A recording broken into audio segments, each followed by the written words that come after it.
안녕하세요. 저는 남편과 함께 딸과 아들 하나씩을 기르고 있는 40대 여자입니다. 평소 깐깐한 편이고 성격 안 좋던 시어머니는 몇 년 전 시아버지가 돌아가신 이후로 더 폐악질을 부리게 된 바람에 최근에 손절을 한 상황인데요. 몸이 불편하다는 이유로 사람이 좋게 좋게 넘어가 주니까 날이 갈수록 무리한 요구를 해대고 뻔뻔해지는 시어머니였던지라 남편과 제가 많이 힘들었었죠. 최근에는 선을 넘어도 너무 심하게 넘었기에 남편과 함께 아예 인연을 끊게 되었는데 그 과정에 대해서 얘기를 해볼까 해요. 여보, 내가 집에다 둔 시계 어디 갔는지 알아? 부장님한테 선물 받은 시계인데 요즘 들어 보이질 않네? 내 생각에는 어머님이 가져가신 것 같아. 왜, 저번에도 집에 오셨을 때 커피 믹스며 호박즙이며 한껏 가방에 담아가셨잖아. 아버님 돌아가신 이후로 자꾸 집안 물건을 가져가시네. 엄마가 남자 시계를 쓸 일이 뭐가 있다고? 내가 저번에 중고 판매하는 사이트 이용하는 법 알려드렸었거든. 그 뒤로 길에서 비싸 보이는 물건 챙기신다고 말씀하셨어. 우리 집에 놀러 오실 때도 방치되어 있는 물건들 있으면 안 쓰냐고 물으시고 가져가고 그러셨었거든. 아, 그러고 보니까 말없이 믹서기도 최근에 가져가셨잖아. 이제는 아예 묻지도 않고 물건을 막 가져가신다 이거네? 어머님께 일단 여쭤보기는 할 건데 아니라고 하시면 어떻게 해야 할지 모르겠어. 한번 엄마한테 얘기해 볼 테니까 너무 추궁하듯이 묻지는 말고. 아빠 돌아가시고 나서부터 혼자 돼서인지 엄마 부쩍 예민해졌잖아. 어쩌면 합가는 힘들다고 우리가 말해서 그런 건지도 모르고. 합가 그냥 슬쩍 말해보시는 건 줄 알았더니 나한테는 뭐 같이 지내면 좋지 않냐 정도로만 말씀하시던데. 당신이야 뭐 내키지 않아 할 거 아시니까 그렇게 말했겠지. 어머님, 집에 찾아보니까 남편이 선물 받은 시계가 보이지 않는다고 해서요. 혹시 어머님이 모르고 가져가셨나 해서 여쭤봐요. 그래, 내가 챙겼다. 어차피 시간이야. 뭐 벽에 걸린 거 보면 되는 거 아니냐. 핸드폰에도 시계 다 딸려 있는데 그게 뭐가 필요하다고 난리인지 모르겠구나. 맞는 말씀이긴 한데 남편이 회사 상사한테 선물 받은 거라서요. 준 사람 성의도 있는데 어머님이 돌려주셔야 할 것 같아요. 너 말을 좀 이상하게 하는구나. 네? 말을 이상하게 하다뇨. 그게 무슨 말씀인지 잘 모르겠네요. 제가 어떻게 말실수를 했을까요? 아니, 시어머니가 돈이 필요해서 물건 좀 가져갈 수도 있는 문제를 가지고 꼬치꼬치 따지니까 하는 말이다. 설마 하니 내가 합가 얘기 꺼냈다고 미리부터 이렇게 핍박하는 거니? 어머님, 무슨 말씀을 그렇게 하세요? 합가 얘기랑 상관없이 남편 시계만 가지고 말씀드리는 건데요. 그러니까 이제까지 내가 물건 가져갈 때는 좋게 좋게 말하다가 이렇게 갑자기 말을 세게 하냐 이거다. 내가 물건 챙겨갈 때 너한테 하나하나 다 물어보는 거 눈치 보여서 말없이 챙겨왔던 거 아니냐. 그런데 그걸 가지고 이렇게 시어머니를 무안 주는 게 말이나 되는 일이니? 민우 앱이 살아있었어도 네가 이렇게 시어머니한테 막말을 했겠냐? 에이, 그게 무슨 말씀이세요? 어머님. 아버님 계시나 안 계시나 저야 어머님께 늘 똑같이 대하고 있는데요. 그럼 네가 민우 앱이 있을 때부터 나를 그냥 개무시했다는 얘기로구나. 내가 그걸 이제야 눈치챈 거고. 저는 단지 남편 시계 돌려주셨으면 해서 기분 상하지 않게 말씀드렸던 건데 오해세요.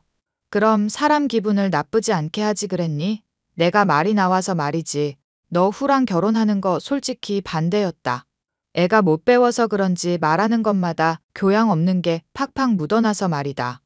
그런 말씀은 제가 오늘 또 처음 듣네요. 내가 그동안 벼르고만 있었지. 너 엄청 많이 참아줬다. 이 말 아니냐. 못 배워서 무식한 걸로 족할 일이지. 애가 왜 눈치까지 없니? 왜 사람이 말을 하면 말귀를 못 알아먹어? 교양이 없다거나 무식하다거나 하는 얘기도 이 나이 먹도록 처음 듣고요.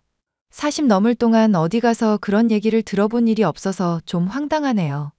혹시 왜 그렇게 생각하시는지 말씀해 주실 수 있나요? 민우는 버젓이 좋은 대학 나와서 좋은 기업에 취직한 애 아니냐. 그런데 너는 말이 좋아 주부지 사실상 집에서 놀고 먹는 백수 아니니. 로봇 청소기에 세탁기에 식기 세척기가 일을 다 하지. 애 기르는 거 말고는 네가 하는 게 뭐냐? 집에 갈 때 보면 육아조차도 민우가 많이 도와주고 있던데 네가 하는 게 뭐냔 말이다.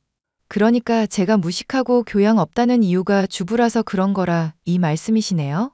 내 말 아직 안 끝났으니까 잠자코 끝까지 듣기나 해라.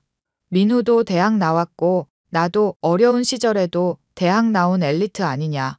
그런데 너는 고등학교 졸업에 사도는 초졸이니 수준 차이가 당연히 나지 않겠냐?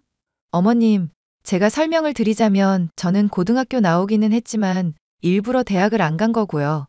어머님만 초졸이지 돌아가신 아버지는 대학 나오셨어요. 어쨌거나 초졸 엄마 둔 건 맞지 않니? 그러니까 이렇게 수준이 떨어지는 거 아니냐. 저랑 남편이 어머님 집에 청소며 반찬 드리러 갈 때 엄마도 같이 가서 많이 도와줬던 거 기억하시죠? 지금 많이 흥분하신 것 같은데 나중에 말씀하시는 게 좋을 것 같아요. 그러잖아도 사돈 올 때마다 내가 입이 근질거리는 거 참느라 늘 고생이다. 자꾸 남편 잃어버린 똑같은 처지인 거는 왜 볼 때마다 얘기를 한다니? 왜 사람 볼 때마다 짜증나게 내 몸 불편한 거 얘기하면서 동병상련 취급을 하냐 이 말이다. 나랑 사돈이랑 수준부터가 다른 사람인데 결혼할 때만 하더라도 깐깐한 정도로만 알고 있었던 시어머니였지만 제 결혼을 반대했었다는 것부터 엄마를 무시하고 있었던 것까지 알게 되니 정말 실망이 컸죠. 맘 같아서는 그간 집에서 가져갔던 물건을 다 토해내라고 하고 싶은 심정이었습니다.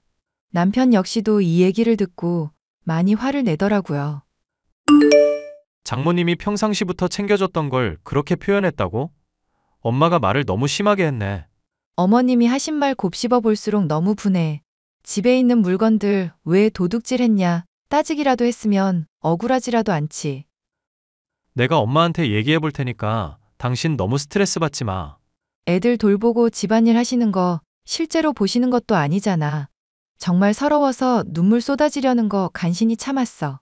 어머님은 대체 왜 그렇게 날 미워하시는 거야? 사실 엄마가 좀 학력 콤플렉스가 있는 편이거든. 그래서 남들 많이 무시하면서 자기 자존감 채우려는 성향이 있어서 그래. 어머님 그 어려운 시절에 대학도 나오셨다면서? 그러고도 학력 콤플렉스가 있다는 게 말이나 돼? 그게 나도 잘 이해가 안 가서 아빠한테도 물어봤었거든. 듣자 하니 더 좋은 대학도 갈 수 있었는데 집안 형편이 어려워서 그랬다고 그러더라고. 장남이 좋은 대학 갔으면 됐다면서 지원도 제대로 안 해주는 바람에 혼자 벌어서 간신히 대학 갔대. 어머님 가신 대학이 어디인데?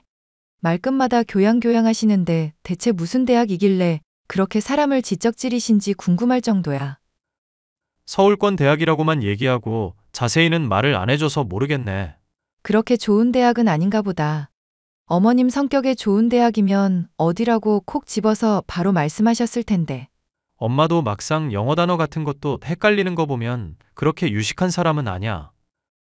얼마 전에 봄, 여름, 가을, 겨울이 뭐냐고 TV에 무슨 퀴즈 같은 거 나온 적 있는데 모르는 눈치더라고. 그나마 여름이 썸머인 거 하나 딱 알고 있더라. 뭐야, 여름이 썸머인 거 딱 하나 알고 계신다고? 그 정도 수준이면 어머님보다 우리 엄마가 훨씬 더 똑똑하겠다. 장모님이 영어 잘하셨던가? 왜 나는 몰랐지? 어릴 적부터 할아버지 할머니가 외국인 상대하는 식당 운영했었거든. 식당 일 도우면서 영어 자연스럽게 많이 접하다가 능숙해졌다고 들었고, 지금도 계속 그 식당 운영하고 계시니까 훨씬 더 잘하겠지. 막 외국인이랑 회화도 가능하고 그러신가? 그러면 나보다도 훨씬 잘하시는 건데. 나야 뭐 토익한다고 영어 단어만 줄줄 외우고 있다 뿐이지 외국인이 말하는 거 들으면 머리 하얗게 되거든. 간단한 회화 정도는 가능하다고 들었는데 또 모르지. 어찌됐든 사계절 영어로 읊는 정도는 충분하겠지만. 나중에 장모님이 엄마 콧대 좀 눌러줄 날이 오면 좋겠다. 그렇다고 또 일부러 그런 자리를 마련할 건 아니지만. 다리도 불편해서 우리 집에도 가끔 오시는 분이 식당까지 갈 일이 또 있겠어? 장모님이 엄마 돌봐드리러 따로도 가신다며? 굳이 식당에서 외국인들 상대해야만 영어 쓸 건 아니잖아. 자연스럽게 외국어 쓸만한 흐름이 되면 쓰면 되는 거지. 사실 시어머니가 초졸이라는 점을 짚어가면서 저와 엄마를 무시하기는 했지만 굳이 그렇게까지 할 일인가 싶어 남편의 말을 걸러 들었던 저였습니다. 그런데 시어머니의 뻔뻔함과 막말은 날이 갈수록 정도를 더해가더군요. 하루는 저와 엄마가 시어머니의 집에 방문해 김장 담그는 걸 도와준 일이 있었는데요. 사돈, 배추를 너무 푹 절이셨네요. 잎이 어느 정도 하느적거릴 정도로만 절여야 아삭하면서도 시원하게 되는데. 저는 옛날부터 이렇게 김장해 왔고 제 입맛에 그게 맞거든요. 제가 식당 김치 갖다 드릴 때 맛있어 하시길래 말씀드려봤어요. 혹시 레시피 배우고 싶으시면 제가 도움 드릴게요. 레시피요? 그게 무슨 말이에요? 아, 어머님. 만드는 법을 영어로 레시피라고 그래요. 김치 담그는 법 엄마가 자세히 알려드리겠다고 하시네요. 예, 내가 사돈한테 물었지. 너한테 물었니? 그리고 내가 그런 간단한 영어도 정말 몰라서 물었겠어? 나 그 어렵던 시절에도 대학 나온 여자다. 알죠, 어머님. 그런데 정말 궁금해서 여쭤보는 건데요. 혹시 무슨 대학 나오셨는지 알 수 있을까요? 어머님 친구분들도 잘 안 만나시는 것 같고, 대학 시절 얘기는 거의 안 하셔서요. 김장이나 도울 일이지. 대학 얘기는 갑자기 왜 꺼내니? 왜? 이름 들어보고 별거 없는 대학이면 속으로 무시라도 하려고 그러니? 아니요, 그런 게 아니라 저는 정말 그냥 궁금해서요. 애 둘 키우는 엄마 됐어도 아직 우리 애가 많이 어립니다, 사돈. 그래도 마음은 착한 애니까 너그럽게 봐주세요. 저야 먼저 선빵 날리는 사람 아니면 좋게 대하는 사람입니다. 교양 없이 괜히 시비 트고 그러는 거 아니면 건들지를 않아요. 저야 잘 알고 있죠. 그런데 사돈, 혹시 집에 요구르트 있나요? 요구르트는 왜요? 사놓은 거 아마 몇 개 있기는 할 텐데. 오늘 내일 바로 먹을 김치면 발효 잘 되게 조금 넣어주는 게 좋거든요. 저번에 보니까 신김치도 좋아하시던데 살짝 넣어볼까 하고요. 세상에, 김치에 무슨 요구르트를 넣는다고요? 그런 경우는 제가 또 난생 처음 듣네요. 식당 일 안 한다고 사람 놀리는 거 아니에요? 어머님, 놀리는 게 아니라 정말 요구르트 써서 김장해도 좋아요. 고춧가루 요구르트에 살짝 불려놓거나 하면 설탕 성분이며 유산균이 발효도 돕고 감칠맛도 끌어올려 주거든요. 내가 살다 요구르트 써서 김장한다는 얘기는 처음 듣는구나. 몰상식한 얘기 그만하고 그냥 하라는 대로 하렴. 진짜 김치 더 맛있게 돼서 그러는 건데요, 어머님.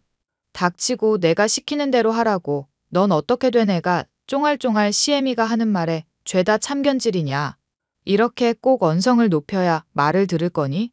친정엄마와 함께 김장을 도와주러 갔더니 벌컥 화를 내는 시어머니의 모습에 기가 막혔죠. 아무리 대학을 본인이 나왔다고 하더라도 이쪽이 훨씬 더 요리의 전문가인데 말이죠. 엄마 역시 당시에는 별말을 하지 않고 김장을 마무리 지었지만 나중에는 제게 이게 대체 무슨 경우냐면서 화를 냈습니다. 사돈 몸도 많이 불편하고 같이 남편 일은 처지라서 내가 그간 많이 돌봐줬었다. 그런데 어떻게 사람이 이렇게 무례할 수가 있니? 내가 그래도 사돈인데 며느리라고 너를 이렇게 쥐잡듯이 잡는 게 말이나 되는 얘기냐? 어? 미안해, 엄마. 안 그래도 어머님이 엄마 때문에도 그렇고 나 때문에도 그렇고 스트레스가 많은 모양이더라고. 며느리며 아들이 꼬박꼬박 방문해서 집 청소도 해주고 돌봐주겠다. 연금 나오는 걸로 노후까지 보장됐겠다. 몸 불편한 거 말고 대체 뭐가 아쉬워서 사람이 그렇게 늘 불만인지 모르겠구나. 남편이랑 나한테 합가 요청했었는데 거부했던 것 때문에 마음이 많이 불편하신가 봐. 아니, 그렇게 합가를 요청할 거면 뭐 보태주는 거라도 있어야 받아들일 거 아니냐. 합가해봤자 맨날 잔소리만 할 거고 애들 둘에 너랑 사위까지 비좁은 집에 사람 더 살게 되면 얼마나 불편하겠어? 사람이 뭐든지 적당한 선이라는 게 있어야 하는데 합가는 너무 염치 없는 거 아니니? 용돈도 넉넉하게 챙겨드리고 있다면서? 모르겠어. 어머님이 대체 왜 그렇게 만족 못 하시는지는. 아버님 돌아가시기 전에는 그래도 이 정도까지는 아니었는데. 듣자니까 어이가 없어서 정말. 그리고 사돈 말이다. 나한테는 대체 왜 불만인 거냐? 식당일 바쁜데도 꼬박 먹을 거 챙겨주고 도와줬더니 돌아오는 게 이런 거라니 황당하다, 황당해. 동병상련인 처지라고 계속 신경을 써줬더니 사람이 왜 그런다니? 안 그래도 엄마가 자꾸 동병상련인 처지라면서 엮는 게 기분이 좀 안 좋으신가 봐. 본인은 대학 나왔는데 엄마는 초등학교 졸업이라면서 차이를 두고 싶으신 것 같더라. 세상에? 그게 이유면 별 유난 다 떠는 여자라고밖에 할 말이 없구나. 내가 앞으로 사돈. 아니, 그년 얼굴을 다시 볼 일이 있을지 모르겠다. 대체 왜 그러는지 이해가 가야 말이지. 어머님도 화가 나기도 하고 몸이 안 좋은 사람이잖아. 아버님까지 돌아간 마당이니 그냥 기분이 이유 없이 나쁠 만하지. 그렇다고 이해한다거나 뭐 그런 건 아니니까 기분 나쁘게 듣지 말고. 내가 그년도 아니고 네 얘기를 기분 나쁘게 꼬아들을 일은 없지. 자기가 대학을 나왔으면 나왔지. 그걸로 유세지를 하는 게 기분 나쁘다는 거다. 막말로 대학 나와서 그렇게 잘난 여자가 교양 없이 사돈인 내 앞에서 딸한테 닥치니 뭐니 그런 폭언을 한다니? 그리고 무슨 선빵을 날리니 많이 하면서 표현부터가 저급하더만. 무슨 대학 나왔는지 모르겠지만 순따라지 대학인 게 틀림없을 거다. 저도 화가 많이 났지만 저보다 더 화가 나서 씩씩거리는 엄마였기 때문에 달래느라 많이 고생을 했는데요. 사실 그렇게 엄마를 달래고 싶지도 않은 것이 시어머니를 용납하기가 점점 어려워졌기 때문이었습니다. 물건을 멋대로 훔쳐가 놓고 뻔뻔하게 구는 것이며 엄마 앞에서 제게 언성을 높이는 것이며 음식 전문가 앞에서 고집을 부리는 것까지 하나같이 마음에 드는 구석이 없었죠. 저는 남편이 일전에 말한 적이 있었던 것처럼 엄마의 영어 실력을 한번 뽐내 시어머니의 콧대를 눌러주려는 생각을 품게 되었습니다. 자연스럽게 운을 띄울 테니 영어 실력을 뽐내라 했지만 엄마는 그렇게까지 할 필요가 있냐며 처음에는 별로 내키지 않아 했습니다. 사돈 양반이 학력 가지고 잘난 척을 많이 하기는 하지만 엄마도 그렇게 하면 같은 사람 되는 거 아니냐. 엄마도 알잖아. 사람에 따라서는 실력을 보여줘야 하는 경우도 있다는 거. 내가 얼마나 서럽고 분통이 터지면 엄마한테 이런 부탁을 하겠어? 김서방도 알고 있고 얘기가 된 거니? 엄마가 영어 실력 보여줘서 시어머니 콧대 눌러주는 거? 그거 내 생각이 아니라 김서방 생각이야. 그래. 네 말대로 사돈 앞에서 내가 영어 실력을 보여준다고 치자. 그거면 앞으로 네가 스트레스 받을 일더는 없는 거니? 잘 해결이 되기만 한다면야 나도 협조하도록 하마. 무대는 내가 다 세팅해 놓을 테니까 엄마는 딱 중요할 때만 나서주면 돼. 엄마를 간신히 설득한 저는 시어머니를 비롯한 가족이 다 같이 모일 날만을 기다렸습니다. 때마침 다가온 엄마의 생일날이 좋은 기회라고 할 수 있었는데요. TV를 보던 중 나온 영어 단어를 남편이 모르겠다면서 운을 띄웠고 저는 엄마에게 단어의 뜻을 물어보았습니다. 엄마가 정답을 영어로 말하면서 우리말로 뜻풀이까지 해주며 유창하게 실력을 뽐내자 시어머니는 피식 웃음을 흘리더니 뜻이나 알고 말을 하는 거냐 비웃더군요. 어머님, 엄마가 이래봬도 영어 능력자예요. 할아버지 할머니가 외국 사람들 상대하는 식당 차리셨는데 어릴 적부터 거기서 일하셨거든요. 어지간한 영어 능력자들보다도 더 잘하는걸요? 영어 단어 그래봐야 조금 아는 걸로 뭐 대단하다고. 영어로 된 신문도 가끔 읽습니다, 사돈. 식당에 외국인 손님들만 하루에 수십은 찾아오는데 회화도 당연히 가능하고요. 회화라고 해봤자 가격 얼마냐, 이거 맛있다, 뭐 그런 수준이겠죠.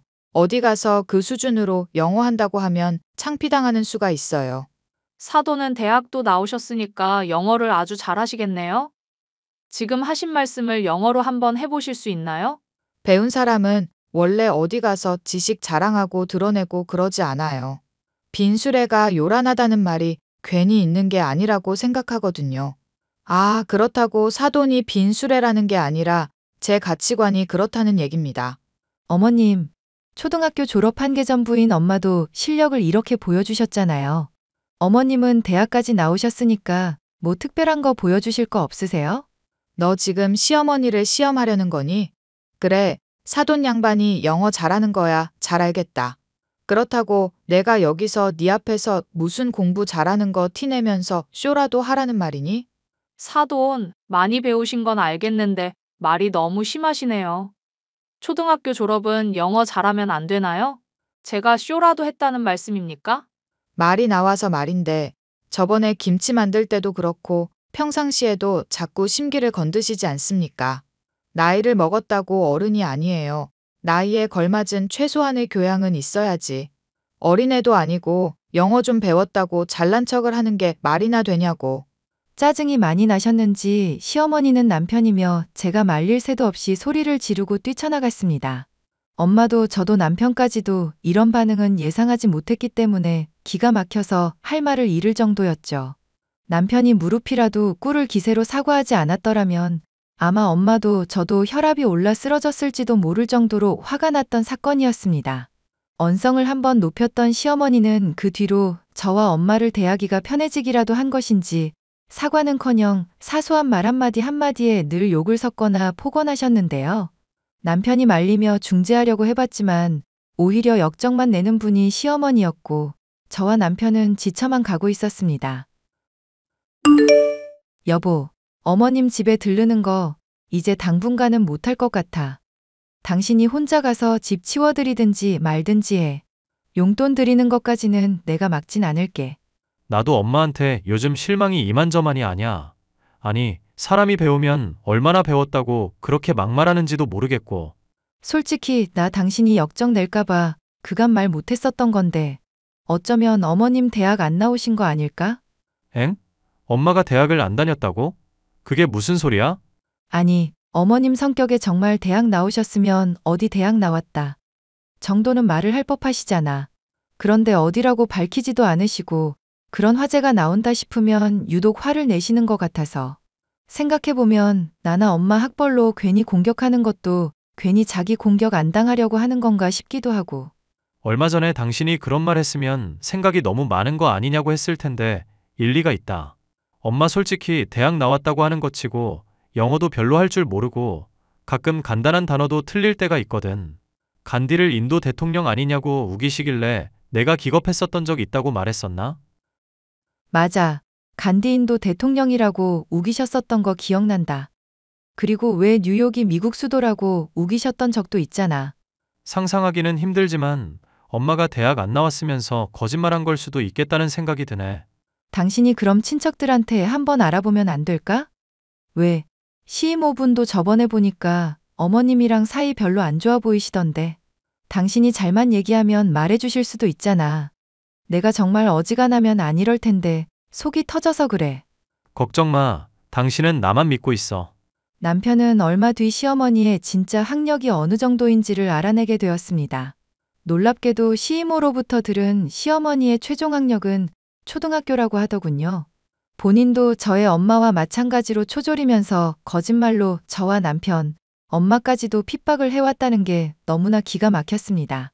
길길이 날뛰는 저를 말리며 남편은 시어머니에게 엄청난 학벌 콤플렉스가 있었던 이유에 대해서도 말을 해줬는데요. 어릴 적부터 돈을 버느라 제대로 배울 기회가 없었고 무식하다는 말을 자주 듣다 보니 자연스럽게 거짓말을 하게 된 것이라고 설명을 해줬습니다. 기막힌 사실이기는 했지만 속이 후련해진 저는 엄마에게도 이 사실을 전했습니다. 엄마는 처음에는 그럴 줄 알았다며 통쾌해하시다가 이내는 시어머니에 대해 진심으로 안타까워하셨죠. 살다 보니 못 배운 게 한이 돼서 거짓말을 하는 사람들이 종종 있더구나. 사돈도 아마 그런 게 아닐까 싶다. 오죽하면 그랬겠나. 불쌍한 사람이다. 하고 넘어가 주자꾸나. 엄마가 풀렸으면야 나야 괜찮지. 굳이 또 밝혀봤자 시어머니 성격에 인정 안 하려고 들 수도 있고 아니면 창피해서 아예 집 밖으로 안 나오실지도 모르고. 김서방한테는 네가 앞으로도 더 잘해야 할 것 같다. 그렇게까지 네 편 들어주는 남편이 흔하지 않다? 남편도 시어머니 때문에 많이 힘들었던 것 같더라고. 물건도 자꾸 가져가시고 합가 얘기하면서 부양하라고 하시는데 솔직히 남편도 시어머니한테 많이 정 떨어질 만하지. 합가야 솔직히 너희들이 원해서 해야지. 강요한다고 될 일이냐. 사돈이 몸이 불편한 건 알겠지만 사람이 그 나이 먹었으면 성숙해져야 할 텐데. 어쨌거나 네 말 들으니까 이 엄마도 묵은 체증이 내려가는 기분이구나. 앞으로 사돈이 또 뭐라 한 소리 해도 한 귀로 듣고 한 귀로 흘릴 수 있겠어. 시어머니가 학력을 속인 것에 대해서 알고 보니 그간의 폐악질이며 막말들이 그리 놀랍지도 않다는 생각이 들었습니다. 교양이며 지식 운운하면서 사람들에게 언성을 높였었지만 정작 본인이 든 것이 없고 지닌 것이 없으니 그랬구나 싶어 오히려 짠한 마음도 있었죠. 물론 이런 짠한 마음과 별개로 시어머니가 불편해졌기에 남편이며 저며 엄마까지도 방문할 일은 점점 줄어들게 되었는데요. 그것이 견디기 힘들었는지 시어머니가 또 발작을 하더군요. 너 요즘 내 전화도 제대로 안 받고 대체 뭐 하는 거니? 시어머니가 연락하면 제깍제깍 받기를 해야 할 거 아니냐. 요즘 애들이 공부 도와달라고 해서 많이 바빴네요. 최근에 친정 가서 엄마 일도 거들고 그러느라 정신도 없었고요. 부재중 전화가 와 있으면 그래도 무슨 일인가 궁금한 게 사람 심리 아니니? 느그 애미가 초졸이라 그런가 친정만 다녀오면 아주 애가 멍청해져서 오는구나. 어머님, 무슨 말씀을 그렇게 하세요? 느그 애미라뇨. 혹시 술 드셨어요? 이게 시어머니한테 못하는 말이 없어? 야, 이정신 머리 없는 년아. 너 앞으로 친정 금지다. 어디 이게 지 애미가 싸고 도니까 기만 살아가지고. 그럼 네 아들도 시댁금지. 뭐, 지금 너 뭐라고 했니? 네 아들? 네 아들이라고 했니? 이게 미쳐서 시애미한테 쌍욕을 하고 있어? 쌍욕은 어머님이 먼저 하셨고요. 느그 애미에 비하면 네 아들은 약한 편인 것 같아요. 너 정말 미쳤어? 당장 취소하고 무릎 꿇고 빌어라. 시어머니한테 이게 무슨 경우 없는 짓이냐. 옛말에 가는 말이 고와야 오는 말이 곱다는 말도 있잖아요. 혹시 어릴 적부터 돈 버느라 초등학교 졸업밖에 못 하셔서 못 들어보신 속담인가? 무슨 소리냐? 내가 초등학교 졸업이라도 했단 말이냐? 이게 무슨 막말을 아무렇지 않게 떠들고 있어. 시이모님한테 다 들은 사실이에요. 어머님, 초등학교 졸업이 부끄러운 일은 아니지만 학력 위조는 좀 많이 부끄러운 일 아닐까요? 아니, 솔직히 초등학교만 졸업해도 그렇지. 간디가 인도 대통령이라는 건 좀 너무하시네. 너 입 다물어. 닥치고 빨리 사과부터 하라고. 어머님, 입을 닥친 채로 어떻게 사과를 하겠어요. 적당히 무식하셔야 제가 뭐라 반박을 하지. 너 앞으로 내 얼굴 절대로 볼 생각하지 말 거라. 무릎 꿇고 사과하기 전까지는 내가 절대 용서 안 할 거다. 우리 아들이랑 이혼할 각오하고 있고, 알겠니? 먼저 막말하신 시어머니 말 듣고 남편이 어지간히 그렇게 하겠네요. 사과하시기 전까지 저도 용서해드릴 맘 없으니까 그렇게 알고 계세요. 시어머니에게 그간 당한 서름과 짜증을 한 번에 다 갚아주니 속이야 주우련 하더군요. 솔직히 남편도 저와 엄마가 당했던 폭언에 대해서 잘 알고 있었으니 이런 일이 있고서도 시어머니의 편을 들지 않았습니다. 충격을 받은 시어머니는 용돈도 끊기고 혼자 불편한 몸으로 생활하다 보니 힘이 들었던 모양이에요. 최근에는 슬며시 며느라가 어떻게 지내니 하면서 저희 둘 사이에 있었던 일을 모른 척 넘어가려 들고 있지만 사과하기 전까지는 궁금해하지도 마시라고 쏘아붙였더니 대답이 없네요. 학력을 가지고 사람 무시한 것도 모자라 본인의 학력까지도 속였던 시어머니. 그 못된 시어머니를 혼내주기까지의 사연이었어요. 끝까지 들어주셔서 감사합니다.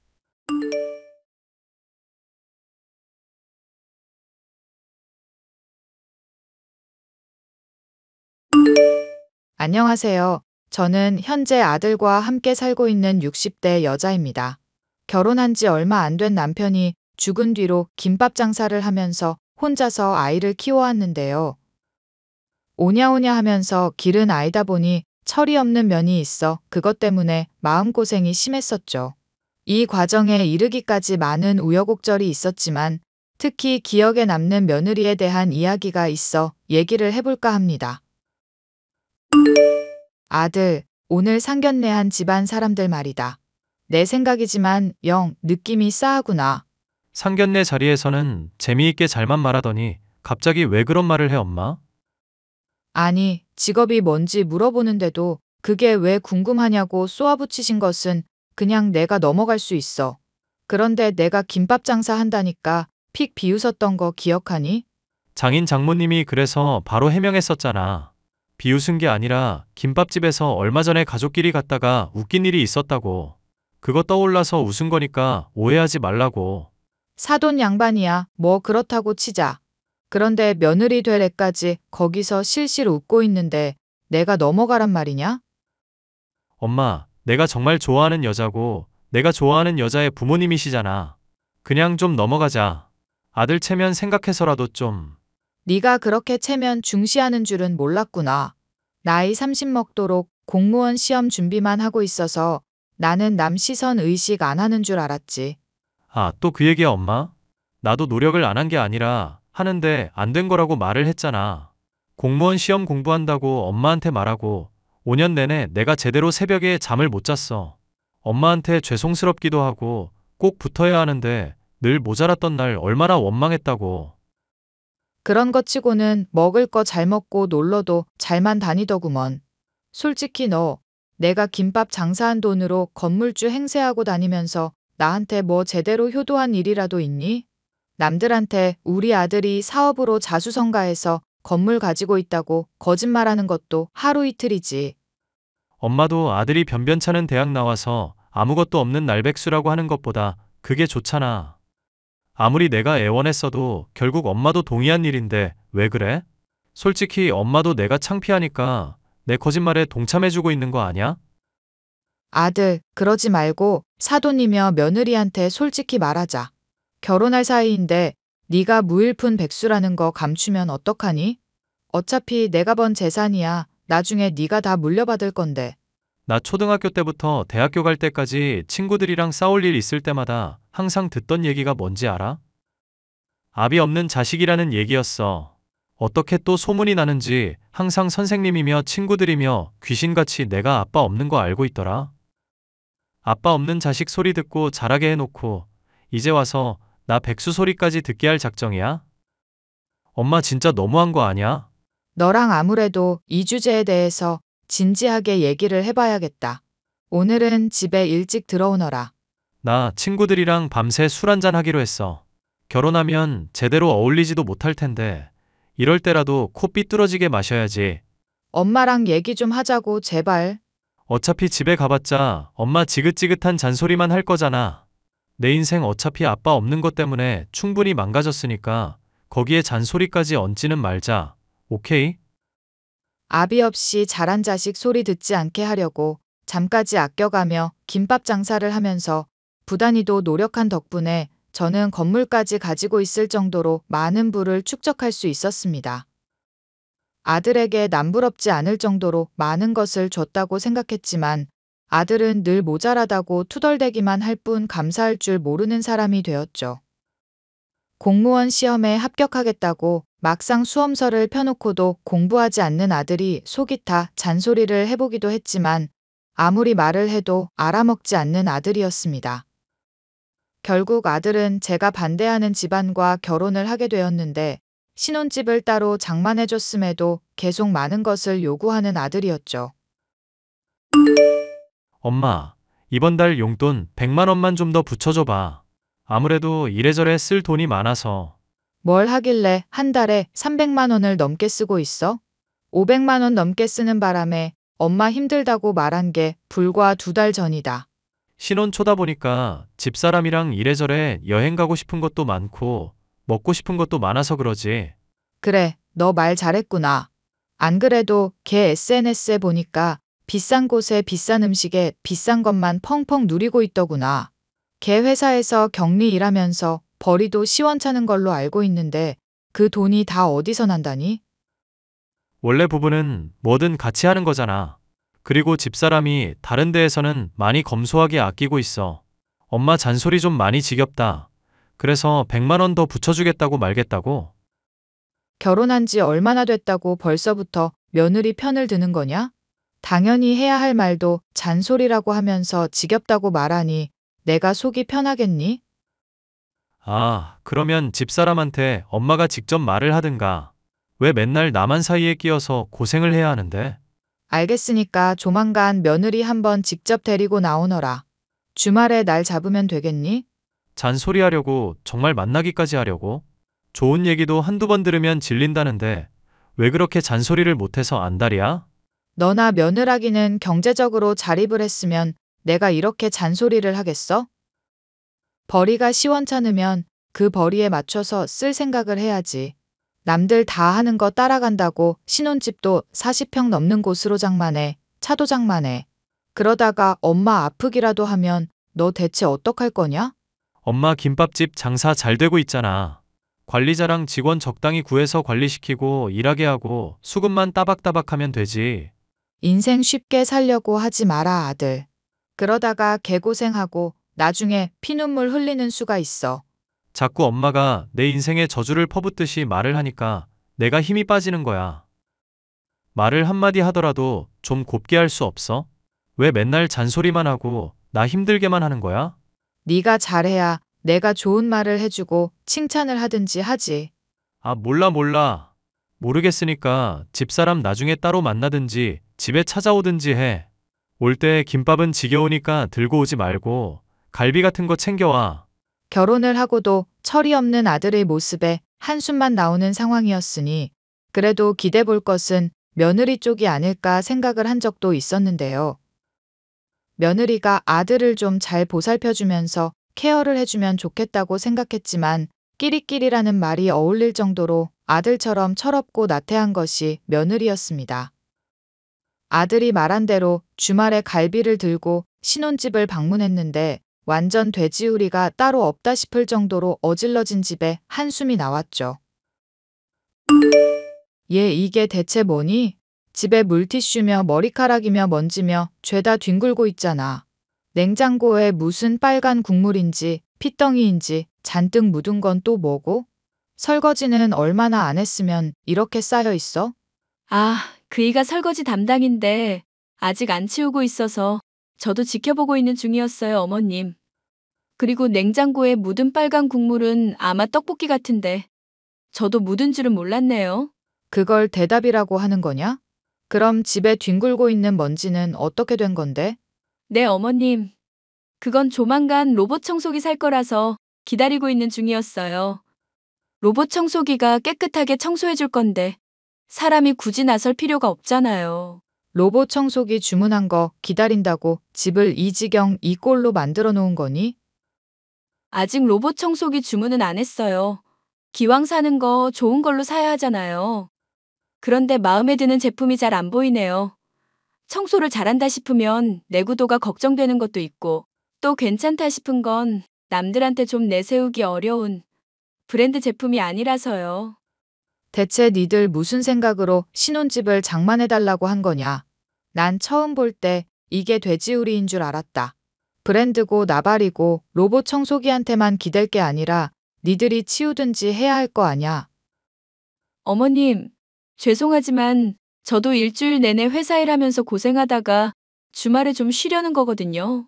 그런데 이렇게 집에 불쑥 찾아오셔서 역정만 내시면 마음이 많이 안 좋아요. 솔직히 이 집도 그이가 다 장만한 거고 그이가 건물주로 일하면서 그 돈으로 로봇 청소기 쓰는 건데 어머님 김밥집도 그이가 다 장만해 준 건데 왜 자꾸 저랑 그이를 부족한 사람 취급을 하세요? 세상에는 말이다. 기본적인 상식이라는 게 있는 법이다. 신혼집 장만한 지 얼마 됐다고 이 새 집에 벌레가 기어다니고 있는 쓰레기 더미가 되었잖니? 그 꼴을 보고도 잔소리하지 않을 시어미가 어디 있겠냔 말이다. 어머님, 제가 생각하는 기본적인 상식은 결국 돈 많이 버는 사람이 많이 버는 만큼 대우받아야 한다고 생각하거든요.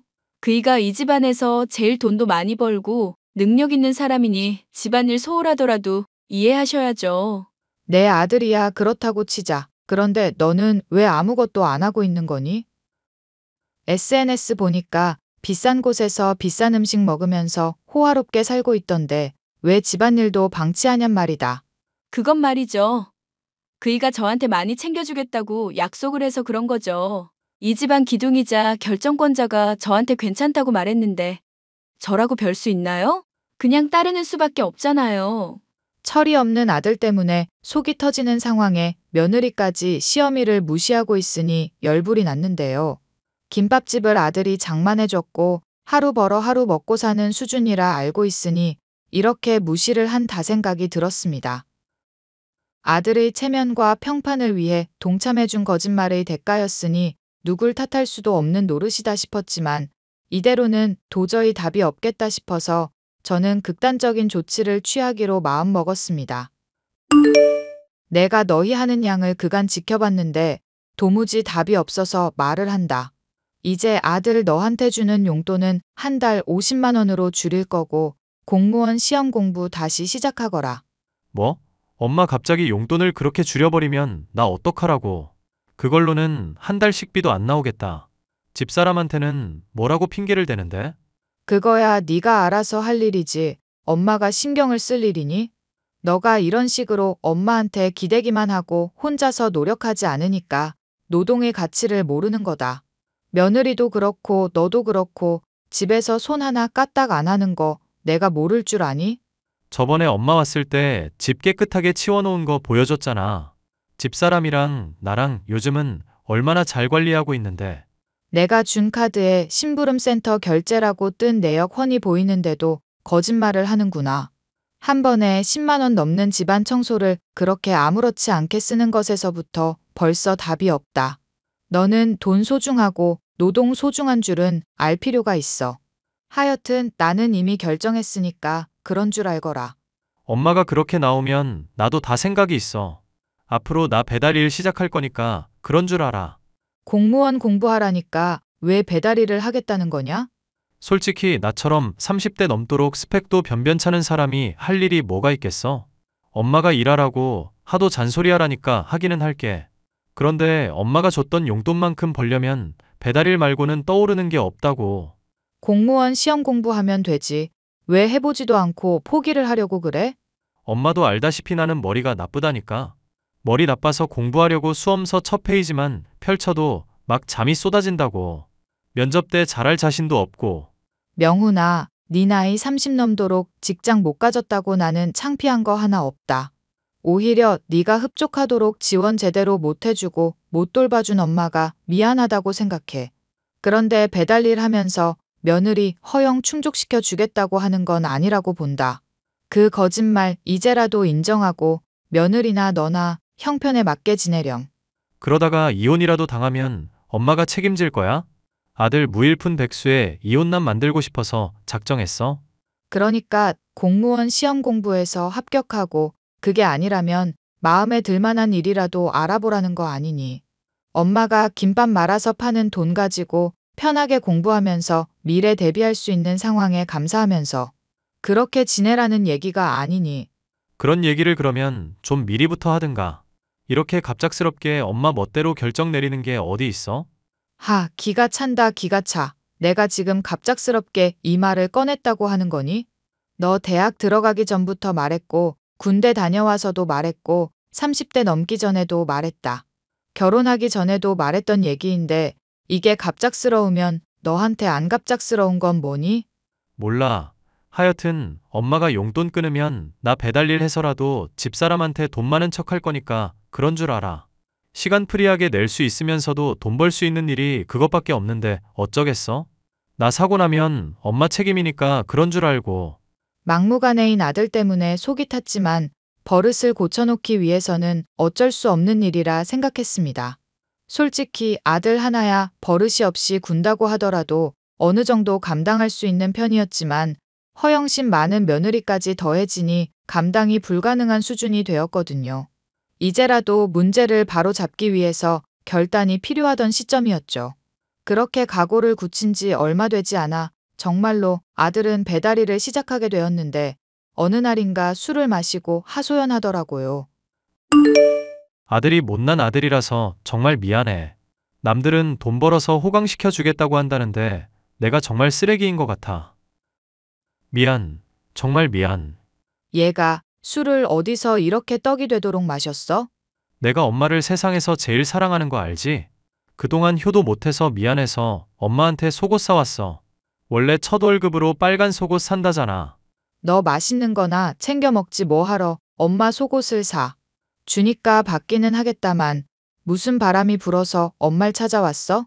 결혼하고부터는 생전 얼굴 한 번을 안 비치던 애가. 가끔 집사람을 보면 내가 돈 갖다 바치는 ATM 기계인가 생각이 들 때가 있더라. 엄마도 그런 생각이 들었으려나 싶어서 내가 갑자기 미안하더라고. 걔도 좋으니까 너랑 결혼하지 않았겠니? 미우나 고우나 부부 연을 맺은 이상 끝까지 가겠다고 생각하고 있을 텐데 그런 말 마라 이거사. 엄마는 내가 집에서 무슨 취급 당하는지 몰라서 그래. 내가 비싼 가방이며 반지 사줄 때가 되어서야 한번 웃어주는 사람이 집사람이야. 평상시에는 길에 가는 남자들 보면서 해벌쭉한 게 집사람이라고. 나는 너랑 걔랑 서로 붙어서 죽고 못 사는 사이인 줄 알았다. 그래서 같이 좋은 곳도 놀러 다니고 맛있는 것도 먹고 그러는 거 아니니? 집사람 SNS 엄마가 제대로 확인 안 해봤구나. 나는 그냥 사진 찍어주는 사람이나 마찬가지고 전부 다 집사람 단독샷이잖아. 대놓고 말은 안 해도 SNS에 사람들이 예쁘다고 댓글 달고 그러기도 하거든. 그럼 유부녀라는 거 티를 내야 하는데 은근슬쩍 솔로인 척하고 그런다? 그래서 나 얼마 전에도 집사람이랑 싸웠잖아. 유부녀가 솔로인 척한다고? 세상에 기가 막혀서. 네가 그렇게 따지니 걔는 뭐라고 그러디? 솔로인 척한 게 아니라 굳이 유부녀인 거 티를 안 낸 거라 그러더라고. 그러면서 SNS에서 유명해져서 인플루언서 되면 광고도 찍고 그럴 텐데 왜 방해하냐고 역정이더라. 그런 상황에 내가 뭐라고 말을 해. 돈도 못 벌고 배달일 하는 처지인데. 신혼집도 네 돈으로 장만했고 걔 비싼 거 누리는 것도 다 네 덕이잖니. 그런 처지인데도 그런 말을 했다고? 엄마, 나 솔직히 남자로서 너무 자존감 떨어지는 것 같고 힘들어. 친구들 남편은 의사인데 몸이 좋아서 무슨 바디 프로필도 찍었다고 그러면서 맨날 비교질하고. 길 가는 남자가 스타일이 좋니, 몸이 좋니, 얼굴이 제 취향이니 하는 말도 막 대놓고 한다? 그걸 또 가만히 듣고 있어? 따지든지 너도 똑같이 비교질하든지 해야지. 집사람 예뻐서 얼굴값 하는 사람인데 내가 매달려서 만난 거야. 그러다가 이혼이라도 당하면 큰일 나잖아. 솔직히 아들이 아주 부족하고 못난 것은 맞았지만 이렇게까지 잡혀 살고 있다고 하니 한숨이 나왔는데요. 아들이 본인의 못난 모습을 인정하면 100% 이혼할 것 같다는 생각도 들었습니다. 이런 상황에서 제가 엄마로서 해줄 수 있는 조언은 결국 스스로 자존감을 키울 수 있도록 능력을 쌓고 공부하라는 것이었죠. 아들, 이제 속은 좀 괜찮니? 너 술 마시고 토한 거 치우느라 내가 엄청나게 고생했다. 미안. 엄마한테 못난 모습 내가 안 보여야 하는데. 내가 말했던 거 그냥 다 잊어버려. 나는 우리 아들이 창피하지도 않고 세상 누구보다 자랑스러워. 그렇게 못난 모습 인정하는 것도 대단한 용기가 필요한 거잖니. 진즉에 이런 얘기를 서로 나눴으면 좋겠다는 생각도 했었단다. 엄마가 그렇게 말해주니까 고맙기는 한데 내가 앞으로 어떻게 살아야 할지 정말 답이 안 나와서. 이혼남 돼도 상관없고 네가 백수여도 상관없으니까 꼭 하고 싶은 일을 찾았으면 좋겠구나. 그러기 위해서 엄마가 얼마든지 지원해 줄 수 있으니까 걱정하지 말고. 요즘 건강 안 좋아서 슬슬 일도 그만둘 거라면서. 그런 상황인데 내가 엄마한테 어떻게 또 손을 벌려. 우리 아들이 그렇게까지 걱정하는 거 보니 철이 들긴 들었구나. 배달 일 하면서 한 건 한 건 돈 벌다 보니까 돈 귀한 줄 알겠더라고. 집사람은 아무렇지 않게 바로 집 앞인데도 배달 음식 시키고 택시 타고 그러는 사람인데 그게 다 배달건으로 계산이 되더라. 그런 상황이니까 그동안 내가 얼마나 낭비하면서 살았는지 알겠더라고. 엄마한테 내가 얼마나 터무니없이 당연한 듯 받고 살았는지도 알았어. 네 엄마가 그래도 건물까지 가지고 있다. 너한테 다달이 들어가는 돈도 요즘 많이 절약되고 있으니 걱정하지 말고. 아들을 위해서라면 나는 집을 팔아도 만족할 수 있어. 나 사실 엄마 말 듣고 많이 생각해봤다. 집사람이 나한테 과분한 사람이라고 생각하면서 그 기대 충족시키려고만 했었던 게 잘못인 것 같아. 일단 나부터 단단하게 뿌리를 잡아야 하는데 매일 휘둘리기만 했었어. 이제라도 엄마 말대로 내가 뭔가 성과를 하나하나 만들어 볼까 싶은데 믿어줄 수 있겠어? 나는 우리 아들 단 하루라도 안 믿은 적이 없다. 그렇게 말한 것만으로도 그간 흘린 눈물 다 보상받는 기분이니 참고해라. 고마워 엄마. 나 정말 제대로 다시 시작해 볼게. 그래, 그러면 며느리도 너 인정해주고 좋아할 거다. 어차피 집사람이랑은 다시 잘해보기 힘들 것 같아. 걔한테 완전히 잡혀서 살더만. 그게 무슨 소리니? 확실해지면 엄마한테 다 얘기할게. 일단은 엄마도 모른 척 해줘. 아들은 저희 조언을 받아들이겠다고 하고 얼마 지나지 않아 공무원 공부를 다시 시작하게 되었습니다. 기숙학원에 다니면서 매일 열심히 공부하는 아들의 모습에 변화를 기대하던 저는 몸이 좋지 않아 김밥집 일을 관리자를 고용해 맡긴 채 쉬게 되었는데요.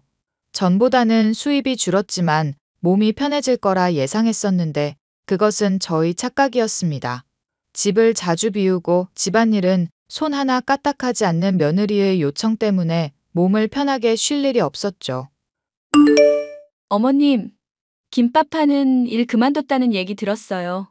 제가 생각을 해봤는데 집안일을 꼼꼼하게 잘하시더라고요. 그러니까 집에 방문하셔서 청소 좀 해주시고 도와주시는 건 어떨까요? 시어머니한테 집안일 하라고 권하는 거니? 어차피 혼자 지낸다고 해봤자 적적하기만 하시잖아요. 집은 파시고 여기 들어오셔서 지내시면 어머님도 좋지 않나요? 내가 들어가면 불편해할 줄 알았는데 인제 와서 오라고 하니 무슨 생각인지 모르겠다. 어머님이 여전히 불편하기는 한데 마음을 그냥 고쳐먹기로 했어요. 어차피 돈 버는 것도 남편인데 제가 어머님께 빚진 거 없잖아요. 어머님 꼼꼼하게 잘하시니까 집에서 일하시면서 가정부 해주시면 좋을 것 같아서요. 만약에 애라도 나중에 가지면 부모 역할도 좀 해주실 수 있을 거고. 시어머니가 돈을 못 번다고 가정부나 하라는 얘기를 들으니 참 한숨이 나오는구나. 어머님, 솔직히 김밥집 돈도 안 되는 거 하시면서 남편한테 많이 빌붙어서 지내셨잖아요. 저는 염치 없는 사람들 정말 싫어하거든요.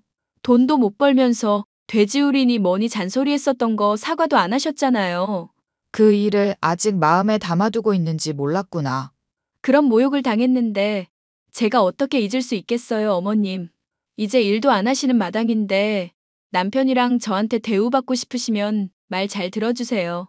아시겠죠? 날이 갈수록 안하무인이 되어가는 며느리 때문에 한숨이 나왔지만 언젠가 아들이 정신을 차리면 이런 며느리를 적절하게 해결할 거라 믿음이 있었습니다. 그래도 선을 넘으면 단단히 혼을 내줘야지 생각이 들기도 했고 아들이 제게 말하려다가만 며느리에 대한 얘기가 무엇인지 알고 싶은 마음에 살던 집을 처분하고 아들 집에 머무르기로 결정하게 됐죠. 아들과 가까이서 지내다 보면 집에서 아들을 무시하는 모습도 덜하지 않을까 생각해서였는데요. 아들은 자신을 위해서 그렇게까지 해주겠다고 말하는 제게 미안했는지 자신이 그간 일을 하면서 번 돈으로 소고기를 사주더군요. 그렇게 나를 잡아 집에서 소고기를 구워 먹고 있는데 며느리가 집에 오더니 대뜸 얼굴을 구기더군요. 그러더니 집에 고기 냄새가 배지 않느냐면서 짜증을 낸다 싶더니 아예 프라이팬을 뒤엎어버리기까지 했습니다. 시어머니 앞에서 보일 폐악질인가 싶어 황당했지만 오히려 머리는 차분해지더군요. 어머님, 진짜 어이가 없네요. 땡전 한 푼 못 벌고 있으면서 소고기를 처먹고 있어요? 남편이 오냐오냐 해주니까 완전 선을 넘으시네. 집에 냄새 다 배고 옷에도 냄새 다 벨 텐데 이거 어떡할 거냐고. 우리 아들이 사온 소고기다. 당장 줍거라. 떨어진 대로 입에 쳐넣든지. 돈 한 푼 못 벌면서 주우라고 이래라 저래라 난리냐? 나가서 폐지라도 줍든지 아니면 집에서 나가. 며느라, 너 그 발언 감당할 수 있겠니? 뭐? 당연히 감당할 수 있지. 당신이 뭐 어쩔 건데. 너 인플루언서인지 뭔지 된다고 직장도 때려치웠다 들었다. 당장 지원 다 끊을 테니까 그런 줄 알거라. 뭐? 당신이 뭔데 지원을 끊는다만다 난리야? 그럴 돈이나 있고? 우리 남편이 버는 돈에 기생충처럼 빌붙어 지내는 년이. 도저히 듣고 있기 힘들어 며느리의 머리채를 잡으려고 하던 때에 찰싹하는 소리와 함께 며느리의 얼굴이 돌아갔습니다. 뭔가 하여 보니 아들이 며느리의 뺨을 날린 것이었죠. 아들은 엄마에게 무슨 막말을 짓거리고 있냐면서 난생 처음 보는 얼굴로 화를 냈습니다. 며느리도 악을 쓰면서 당장 이혼해도 괜찮겠냐고 고래고래 소리를 질렀지만 아들은 얼마든지 그래도 괜찮다면서 너 같은 꽃뱀에 불륜이나 저지르는 년은 더 꼴도 보기 싫다고 하더군요. 바닥에 널브러진 소고기 위에 남자와 함께 모텔에 들어가는 며느리의 사진에 저는 경악을 했고 며느리도 마찬가지로 기겁을 한 상황이었습니다. 결국 아들과 이혼하게 되었는데 그 과정에서 드러난 이야기는 더욱 기가 막힌 것이었죠. 며느리는 아들이 자신의 마음에 들지 않을 때마다 뺨을 때리거나 보이지 않는 곳에 살을 꼬집는 등의 폭력을 가해왔었습니다. 아들의 폭행은 이에 비하면 정말이지 사소한 것에 불과한 수준이었고 덕분에 불륜까지 더해져 막대한 위자료를 받아낼 수 있었죠. 이런 사실을 감추고 있었던 아들은 며느리가 제게 보이는 폐악질을 참지 못해 분노했던 것이었죠. 1년 뒤 공무원 시험에 매진했던 아들은 마침내 시험에 합격하여 번듯한 사회인이 될 수 있었습니다.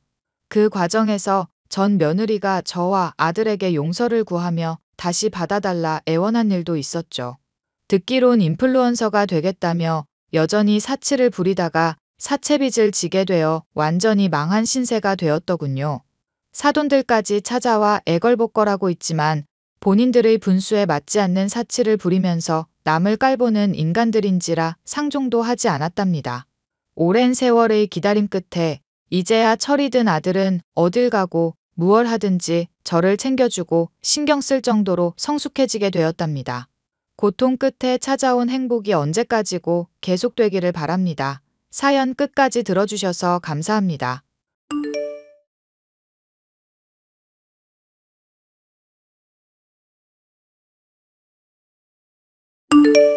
안녕하세요. 저는 올해 32살이 된 곧 결혼을 앞둔 예비 신부입니다. 현재 이름을 대면 알만한 기업에서 전무직책으로 근무하고 있고 눈치채셨겠지만 아버지가 회사 오너세요.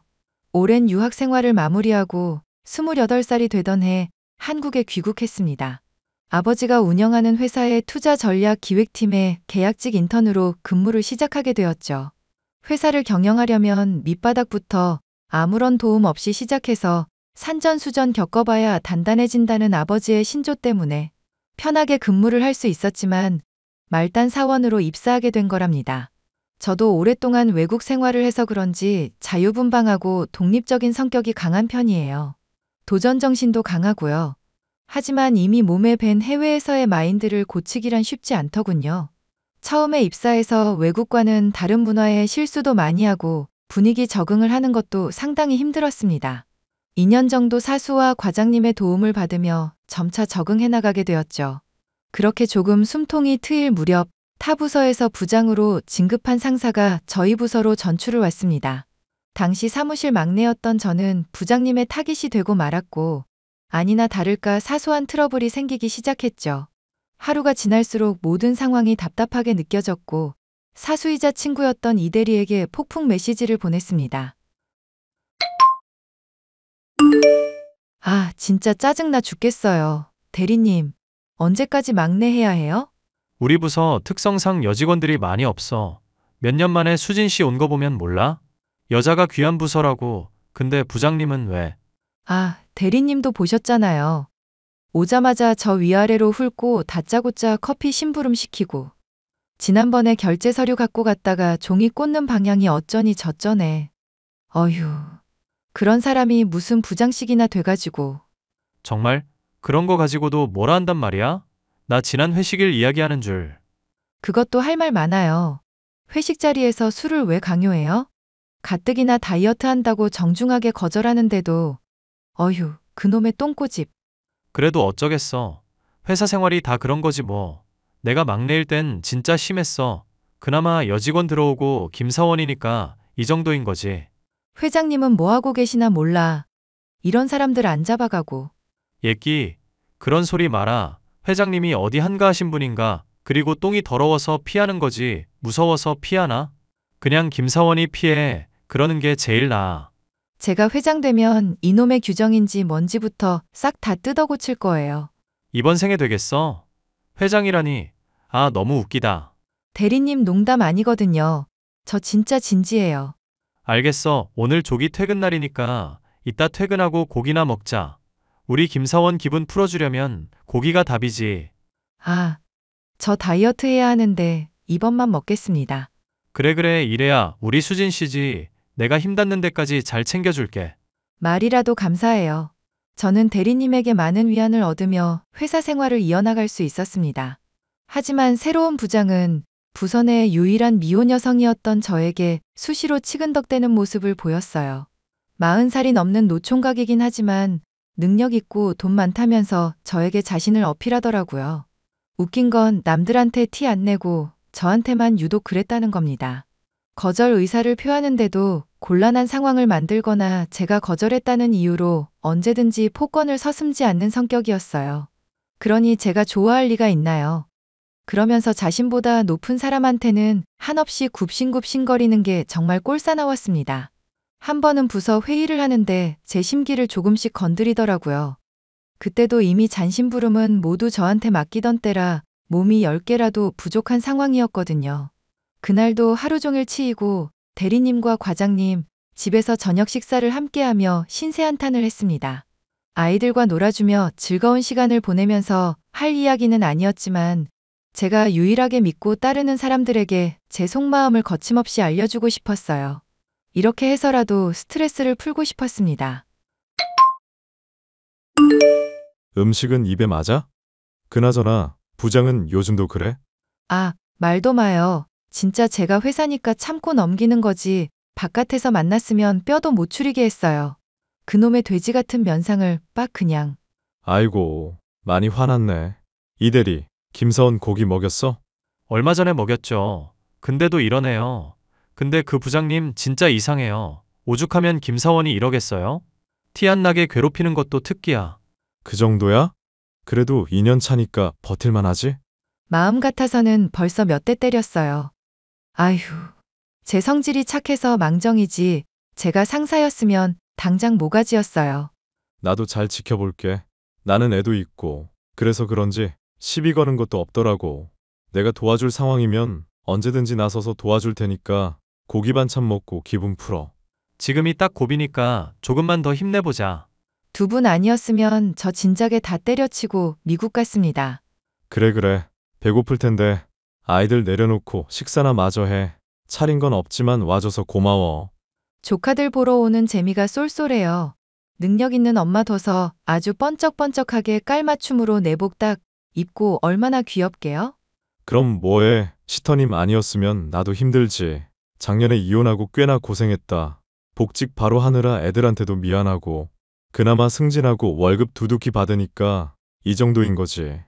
에이, 과장님 능력이야 알아주죠. 자주 놀러 올 테니까 걱정 마요. 그렇게 얼마의 시간이 흐르고 저는 기업의 오너인 아버지의 연락을 받게 되었습니다. 집안 제사 겸 중요한 모임이 있다는 이유에서 연차를 하루 써야 했습니다. 어떻게 해서 일을 빼야 했고 부장의 허가가 있어야 해서 싫었는데도 눈 딱 감고 결제 받으러 갔습니다. 아니나 다를까 연차 쓰려면 야근해서 부지런히 일 다 끝내놓고 가라며 갑질을 시전하더라고요. 얼굴 보고 이야기해도 될 일을 메신저로 말한다거나 메신저로도 끊임없이 저에게 일을 시키는 건 물론이고 일을 제대로 하지 않으면 연차를 주지 않겠다며 약 올리면서 장난도 걸고요. 이봐, 김인턴, 일을 이따위로밖에 못해? 네? 왜 그러세요? 내가 지난번에 수정해서 올리라고 한 문서 오타 검사 제대로 했어? 네. 검사기 2번이나 돌리고 말씀하신 대로 사전 보고 틀린 거 다 검안했는데요. 이래도 한 거야? 일을 누구한테 배운 거야 도대체? 이제 2년 차 정도 됐으면 이런 건 눈 감고도 해야지. 아, 그건 미처 못 봤어요. 다시 해서 올리겠습니다. 장난해? 이러는 것도 한두 번이지 어떻게 매번 이래? 죄송합니다. 다시 수정할게요. 사람이 하는 일이라 너그럽게 봐주려고 했는데 어째 김민턴은 하는 일마다 이 모양일까? 그러니까 사람이 말이야 평소에 일을 잘 배웠어야지. 너 사수 누구야? 이대리입니다만 이건 전적인 제 실수니 이대리님한테 뭐라 하지 마세요. 문서는 금방 수정해서 다시 보내드리겠습니다. 당장 보내. 조금 있다가 결제 올려야 된다고. 이래서 근본 없는 것들은. 그나저나 그거 다 하면 탕비실 가서 시원하게 아이스 아메리카노 좀 타와. 헤이즐넛 시럽 듬뿍 뿌려서. 네? 아, 말귀를 못 알아먹냐? 커피 한 잔 타오라고. 지난번처럼 한강물 말고 커피 20%, 물 80% 알지? 비율이 중요하다고. 알겠습니다. 어? 상당히 불만이 가득한 반응인데. 아, 아닙니다. 금방 해서 드릴게요. 그리고 이따가 휴가 전까지 마무리할 일 목록 작성해서 보내놓을 테니까 그거 다 하고 연차 써. 말단 직원이 휴가 쓴다고 하면 그거 다 선배들이 해야 하는 거 알지? 네, 알겠습니다. 결국 저는 며칠 연속 야근을 해야 했고 피로도는 극에 달하고 말았습니다. 아침 부서 회의를 하는데 전날 새벽 3시까지 일을 하던 터라 저절로 눈이 감기더라고요. 저도 모르게 깜빡 졸았는데 그걸 빌미로 모두가 있는 자리에서 저한테 폭언을 하기 시작했습니다. 부서에서 진행하는 프로젝트가 있었는데 재진행하라며 분위기가 많이 안 좋은 상태였거든요. 그런데 과도한 폭언으로 점점 제 기분이 상하기 시작했고 저도 나름 한 성깔하는 성격이라 그대로 들이받고 말았습니다. 야, 김인턴, 너는 도대체 무슨 정신으로 회사를 다니는 거야? 회의 시간에 처자빠져 자기나 하고. 부장님, 부장님이야말로 너무하신 거 아니에요? 제가 하루 연차 쓴다고 결제 받으러 가니까 일 왕창 주시면서 야근을 해서라도 다 끝내놓고 가라면서요. 안 그러면 연차 안 주신다고 협박하셨잖아요. 뭐? 협박? 그래서 지금 네가 잘했다 이거야? 제가 회의 시간에 졸아서 무리를 일으킨 건 잘못했습니다. 하지만 제가 이런 모욕적인 언사를 들을 정도로 잘못한 것 같진 않은데요. 어이가 없네. 야, 회사가 너네 집 안방이냐? 어? 어디서 쓸모없는 계집년이 굴러들어와서는 회사 분위기를 망치고 지랄이야. 지금 뭐라고 하셨어요? 회사 규정에 의하면 3개월 이상 근무했을 때 월 1회 연차 발생하고 당연하게 사용할 수 있다고 명시되어 있거든요. 정확히 알려드려요. 10페이지 두 번째 줄에 떡하니 있어요. 눈이 있으면 보시라고요. 와, 이거 물건이네? 야, 너 나랑 해보자는 거지? 어따 대고 부장한테 말대꾸야 일개 사원 주제에 뭣도 모르고 기어오르네? 웃기지도 않고요. 나이 많고 직급 높으면 다예요? 그러면 아랫사람한테 막대해도 되냐고요. 아, 그럼 회장님은 부장님 보고 기라고 하면 부장님 기어다녀야겠네요? 뭐? 이 미친년이 진짜 보자 보자 하니까. 야, 너 무슨 대학 나왔어? 가짜는 게 어디서 또박또박 말대꾸야? 너 내가 가만두나 봐. 가만두지 않으면 어쩔 건데요? 규정 어기면서 아랫사람 개같이 부려먹는 부장님 같은 사람 상사로 모시고 싶지 않거든요? 뭐 개 같은? 야, 너 말 다 했어? 부장님은 제게 손찌검을 하려 하셨고 회의실의 사무실 직원들이 부장님을 뜯어말리면서 상황이 일단락되었습니다. 과장님도 저에게 오셔서는 이성적으로 생각하라며 더 이상의 큰 소리가 나지 않도록 주의할 것을 당부하셨죠. 큰 소리 나봤자 저만 불리해질 상황이라면서 말입니다. 김사원, 진정 좀 됐어? 아, 네, 뭐 괜찮아요. 아침에 죄송했어요. 김사원이 죄송할 게 뭐가 있어. 내가 오늘 그만하라고 한 거는 거기서 더 큰 소리 나봤자 김사원만 불리해질 거야. 왜요? 왜긴 거기에 있는 사람들 절반 이상이 부장한테 잘 보여서 승진하고 고가 잘 받으려는 사람들인데 어떻게든 눈치 보면서 부장 편들겠지. 내 사회 경험으로는 그렇다. 와, 어이없네. 아, 저 더 이상은 못 참아요. 조만간 건수 하나 잡아서 제대로 터트릴 거예요. 뭘 어쩌게? 저 아주 단단히 각오하고 있어요. 저한테 손찌검 하려던 거 그거 습관인 것 같거든요. 그러다 회사에서 진짜 잘리면 어쩌려고. 우린 그게 걱정인 거야. 맞아. 이 대리 말이 내가 지금까지 버텨온 것도 다 그런 것들 이겨내고 온 거잖아. 아니, 그렇다고 그딴 놈들을 가만두자고요? 어쩔 수 없잖아. 더러워도 참고 살아야 하는 게 현실인데 어쩌겠어. 그러면 정말 서운하네요. 저는 그런 꼴 절대 못 봐요. 제가 상급자였으면 노부장 같은 사람들 진작에 좌천시키던지 잘라버렸을 거예요. 우와, 진정해. 걱정돼서 한 말이잖아. 알죠? 괜히 투정 부려서 죄송해요. 정말 여동생 같아서 해주는 말이야. 그런 사람은 우리가 안 나서도 언젠가 탈락이 되어 있어. 하는 거 봐봐. 오래가게 생겼나. 그리고 소문에 의하면 우리 부서로 온 것도 사고 쳐서 온 거라는 소문이 있어. 명목상 승진하고 온 거라지만 뒷말이 장난 아니게 구리거든. 그럼 좀 더 수월하겠네요. 맨날 제 투정 받아주셔서 감사해요. 그놈의 노부장. 아무쪼록 힘내자고. 못 까라면 까는데 우리 말고도 노리고 있는 사람 많을 거야. 그러니 때를 기다려보자고. 우리 할 일 하면서. 알겠습니다. 어휴, 스트레스. 그 뒤로도 대리님과 과장님을 외한 사무실 사람들은 윗사람들에게 잘 보이는 부장 눈치를 보며 저를 나 몰라라 하기 바빴습니다.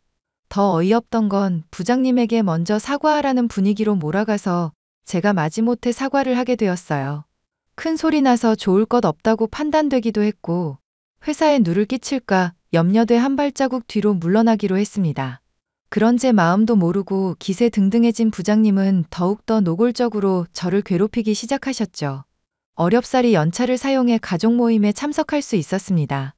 제사를 지내고 늦은 시간에 오피스텔로 돌아왔는데 사촌 오빠에게 연락 왔어요. 야, 집은 잘 들어갔냐? 이제 막 들어왔어. 무슨 일이야? 무슨 일이긴. 아까 어른들 이야기 다 하고 너한테 전달해 준다는 걸 깜빡했네. 아마 내일이면 너한테 연락 갈 거긴 한데 이 오빠가 미리 알려주마. 뭔데? 불안하게 왜 그래? 불안할 게 뭐 있어. 곧 본부장 되실 몸인데. 신분 상승하시는 소감 좀 말해봐. 에? 본부장? 내가? 갑자기? 아까 우리 아빠랑 작은 아빠랑 이야기하시던데. 그나저나 너 회사에서 힘든 건 없냐?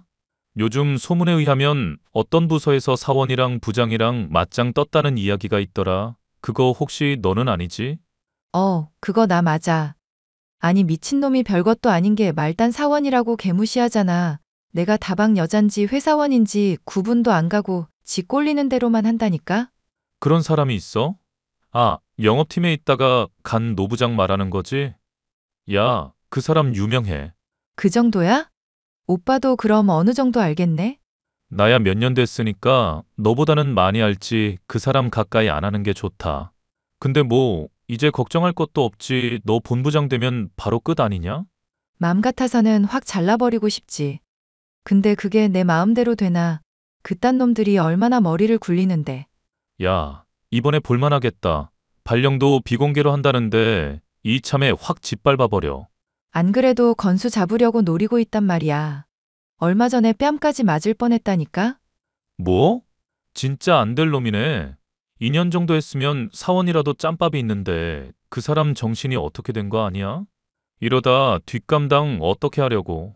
내 말이. 암튼 피곤해서 먼저 잘게. 회사에서 마주치면 아는 체 하지 말자. 야, 너 너무한 거 아니냐? 점심시간에 놀러도 오고 그래. 나 부사장 발령 나면 더 바쁜데 너랑 언제 놀아? 회사를 놀러 다니냐. 암튼 나중에 연락할게. 그래, 힘든 거 있으면 이야기하고. 이 오빠 부사장이다. 승진의 가족의 위로까지 받으니 더할 나위 없는 천군만마를 얻은 기분이었습니다. 며칠 뒤 금요일, 한 달 업무 마무리를 위해 부서 회식을 하기로 했어요. 역시나 막내인 저에게 장소 물색이며 예약까지 모두 맡기더라고요. 이왕 하는 게 제가 먹고 싶은 거 하려고 고급 한정식집을 예약했습니다. 식사를 하는 과정에서 부장이 저에게 시비를 걸기 시작했어요. 밥 먹으면서 반주 한 잔, 두 잔 하더니 제법 술 기운이 올랐는지 약간 흐트러진 눈 동자하며 술 냄새까지 정말 역겨웠습니다. 김인턴, 하필 골라도 이런 데를 골랐냐? 회사 재산 거덜낼 일 있어? 그래도 맛집이고 고급지기도 하고 좋아 보여서 했어요. 마음에 안 드세요? 너도 그렇고 여기도 그렇고 다음부터는 잘 알아보고 해. 그나저나 남은 고기 좀 구워봐. 비싼 데 왔는데 남기면 그렇잖아. 뼈는 따로 좀 빼놓고 우리 집 복실이 줘야 하니까. 네, 알겠습니다. 그나저나 고기 다 굽고 나면 나가서 커피나 좀 타와. 여기 타주시는데요? 아이, 그러지 말고 시키는 대로 좀 해. 저번에 덜 혼났어? 내 말이 어렵니? 아니요. 그게 아니라요. 김인턴, 그럼 가서 커피 좀 타와봐. 커피는 여자가 타줘야 제맛이지. 예쁜 여자가 타주면 얼마나 흥분되는데. 하하. 그러세요? 아, 그나저나 이번에 저희 부서 새로 본부장님 오신다는 소문 돌던데 부장님은 아시는 거 있으세요? 워낙 윗분들이랑 잘 만나시니. 말다니, 그런 걸 왜 신경 써? 나도 아는 게 없어. 하도 비밀로 붙여대서 어디서 뭐하다 굴러오는 연놈인지 모른다고. 윗사람들이 쉬쉬하는 거 보면 분명 낙하산일 거야. 그나저나 우리 김인턴 오늘따라 예뻐 보이네. 하하. 저야 뭐 늘 그렇죠. 꾸준히 관리한 탓이랄까요. 그러게? 돈을 많이 처바르나 보네? 몸도 탄탄하고 말이야. 어디 한번 만져봐도 돼? 부장님, 그건 좀 아니죠. 그거 엄연한 성추행이라고요. 뭐? 성추행? 동료끼리 가볍게 한두 마디 한 거 가지고 새삼 성추행이라고 하면 이 세상 사람들 다 잡혀가게? 과민 반응하는 거 아니야? 과민 반응이라뇨. 어디 가서 그러시면 신고당해요. 아시겠어요? 술 기운에 제 허벅지를 스치듯 만진 부장님 때문에 저는 이성의 끈이 끊기고 말았어요. 다방 여자 취급하면서 굳이 자신의 옆에 앉아서 수발들을 하는데 겨우 붙잡고 있던 분노가 싹 터져버렸습니다. 깊은 한숨을 한번 내쉰 뒤 부장님에게 말을 하기 시작했어요. 김인턴, 가서 커피 좀 내오라니까. 오늘따라 좀 굶던데? 빠릿빠릿하게 안 움직여. 커피는 본인이 타서 드세요. 네가 직접 타서 드시라고요. 맨날 나한테 커피 심부름 시키고 지랄이야. 김인턴 돌았어? 잘리고 싶은 거야? 네 아빠가 여기 사장이라도 돼? 감히 지랄? 까라면 까야지. 어머, 우리 아빠가 이 회사 회장인데 어떻게 하셨어요? 이 회사 저희 아버지 거거든요. 역시 사회생활 10년 넘으면 눈치 장난 아니네요. 참나 어이가 없네. 거짓말을 할 거면 제대로 해. 희망사항 이야기하지 말고 없어 보이잖아. 없어 보이는 건 부장님이 더 없어 보여요. 낙하산? 그래, 저 낙하산인데요. 말장난하지 마. 이게 누굴 바보로 하나 너처럼 뭣도 없는 년이 오너 딸이라고? 그러게요. 태어나 보니 뭣도 없는 년이 이 기업 오너 딸로 태어났네요. 뭐 못 믿으겠으면 믿지 마세요. 누가 겁먹을 줄 알아? 이제 하다못해 허언증까지? 허언증이라뇨? 부장님 정말 후회할 짓 하지 마세요. 내가 그런다고 겁먹을 줄 알아? 내깟 년이 출신도 모르는 거 우리 같은 잘난 회사 다니게 된 것도 다 우연 같은 거라고. 아니면 회사 복지 차원인가? 불우이웃 돕기라던가. 말씀 정말 멋지게 하시네요. 불우이웃 돕기라. 부장님 불우이웃 돼보실래요? 야, 이제 좀 닥쳐 거참 옆에서 되게 떽떽거리네 술맛 떨어지게 말이야. 반반하다고 상대해줬더니 상사 무서운 줄 모르고 기어오르네. 저는 거짓말 한 적 없습니다. 후회하지 마세요. 저는 이만 가보겠습니다. 제가 눈 하나 깜빡하지 않고 부장에게 대들자 사무실 직원들은 저를 뜯어말리기 바빴습니다. 부장님은 제가 하는 말이 허언증의 과대망상이라며 온갖 비난을 하더군요. 더 이상 무서울 게 없던 저는 회식 자리에서 먼저 빠져나왔습니다. 모욕적인 이야기를 들었어도 복수할 생각에 기분이 좋더라고요. 그렇게 가벼운 발걸음으로 집으로 왔고 개운하게 씻고 잠을 청했습니다. 주말이 지나고 월요일 아침이 되었어요. 일부러 힘 좀 주려고 아침 일찍 숍에 들러 머리 손질도 받고 피부 관리도 받았습니다. 말끔하게 차려입고 회사에 출근하니 부장이 달려와서는 사과하라며 시비를 걸더라고요. 인사총괄팀장이 내려와 저에게 깍듯이 인사하자 부장은 고개를 갸웃거리며 저와 그 팀장을 번갈아 보기 시작했습니다. 사무실 직원들을 불러 모아 저를 본부장이라며 소개하니 다들 충격을 먹더라고요. 직원들에게 간단히 인사를 건네고 집무실로 들어왔습니다. 부장도 따라 들어오더군요. 김인턴, 아니 본부장님, 투자전략기획팀 노부장입니다. 누가 부장님인 건 몰라요? 저한테 할 말 있으신가 본데 기본적인 예의도 없습니까? 아니 그게 지난날 제가 저질렀던 무례는 용서해 주십시오. 무례요? 저한테 커피 타라고 시킨 거랑 회식 자리에서 술 강요한 거랑 뭐 허벅지 쓰다듬고 그랬던 거요? 본부장님 정말 죽을 죄를 지었습니다. 제발 한 번만 살려주세요. 죄송합니다. 이제 와서요? 제 말이 허언증의 과대망상이라면서요. 지금까지 그딴 식으로 부하 직원들 대해놓고 본인이 잘못한 걸 알긴 압니까? 죄송합니다. 사람이 그렇게 살면 안 됩니다. 부장님이 원하신 대로 해드릴 거예요. 조만간 인사발령 낼 테니까 반성 좀 하고 계세요. 네? 인사발령이요? 좌천되는 건가요?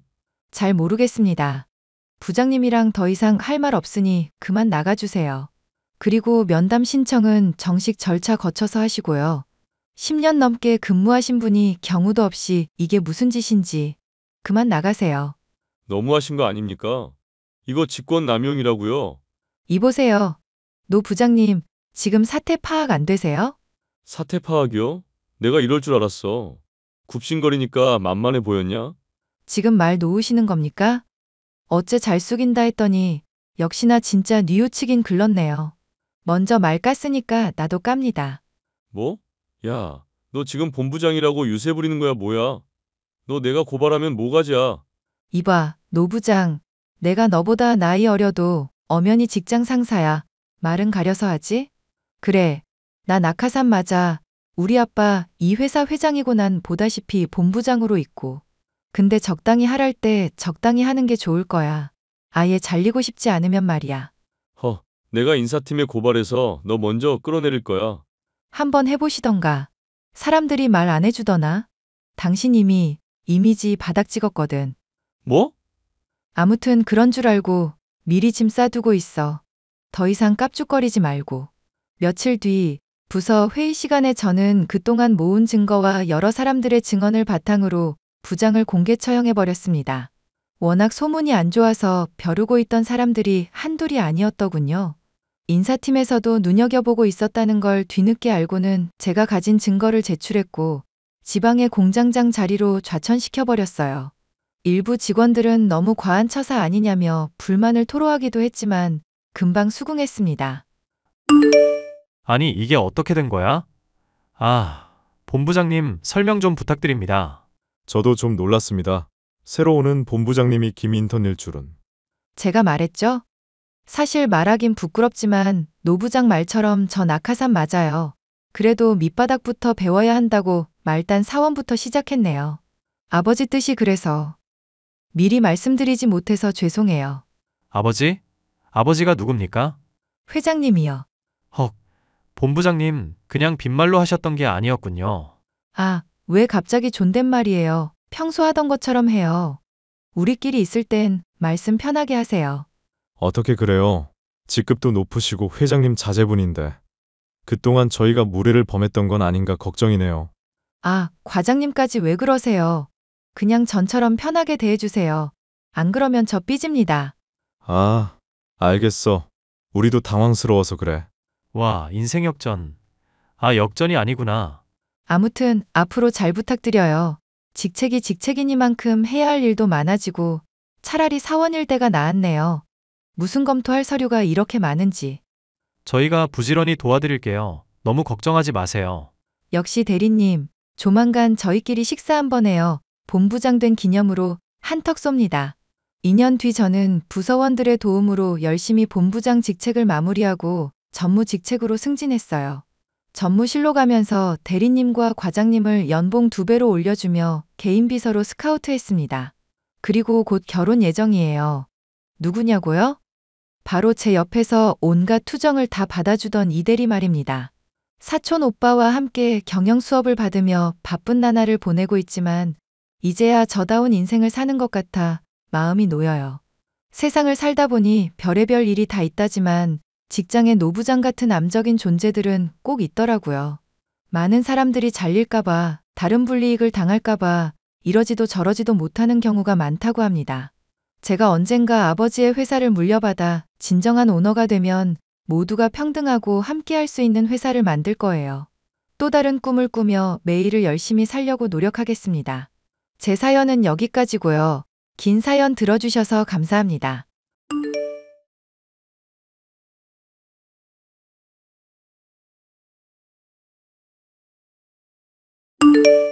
안녕하세요. 저는 경기도 양평에서 향초나 향수, 비누 등을 제작하는 공방을 운영하며 살고 있는 35세 여성입니다. 원래는 서울에 살았는데 5년 전 이혼을 하면서 친정엄마와 함께 양평으로 이주했어요. 친정엄마는 제가 이혼할 무렵 오랜 교직 생활을 끝내고 정년 퇴직하셨고, 현재는 저와 함께 양평에서 같이 살며 농사도 짓고 노인대학에서 한글과 수학을 가르치고 계세요. 저는 어려서 아버지가 일찍 돌아가셨습니다. 엄마 혼자 저를 키운다는 게 쉽지 않은 일이었죠. 하지만 다행이었던 건 부유했던 아버지의 유산을 물려받게 되면서 여유로운 삶을 살았다는 겁니다. 재테크에 안목이 있었던 친정엄마는 여러 가지 방법으로 저축을 했고 수십억 원의 자산가가 되었죠. 교육자임에도 불구하고 저에게는 공부를 강요하지 않으셨어요. 통제된 삶을 살지 말고 하고 싶은 것 하며 살라며 저를 아낌없이 지원해 주신 덕분에 유복한 유년 시절을 보낼 수 있었답니다. 명문대 졸업 후 남들과 똑같이 회사 생활을 시작했어요. 하지만 가만히 앉아서 하루 종일 컴퓨터만 들여다보는 일은 제 스타일이 아니었죠.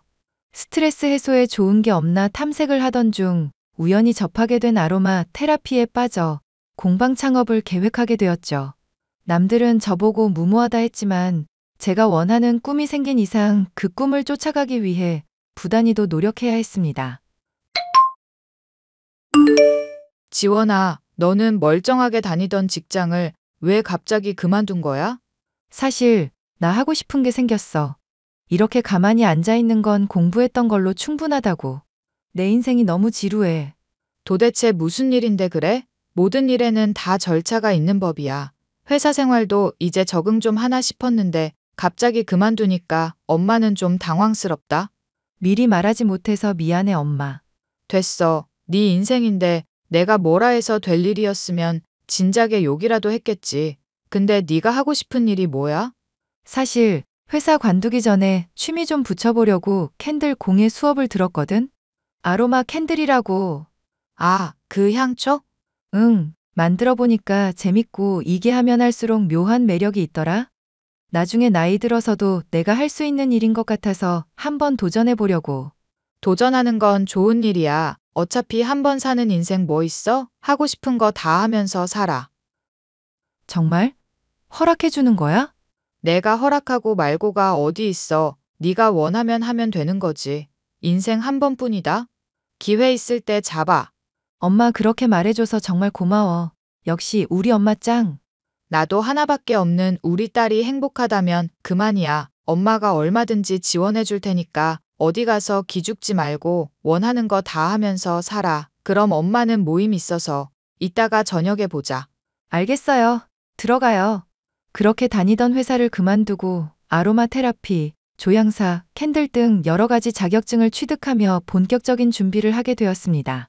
창업을 위해 상가를 알아보는데 부동산에서 분양 상담사로 일하고 있던 남편을 만나게 되었어요. 번화가도 좋지만 공방 특성상 조금 한적하고 고즈넉한 곳에 있으면 좋겠다 싶어서 여기저기 많이 다니던 참이었죠. 그중에 마음에 드는 곳이 있어서 상담하고 가게 계약을 체결했습니다.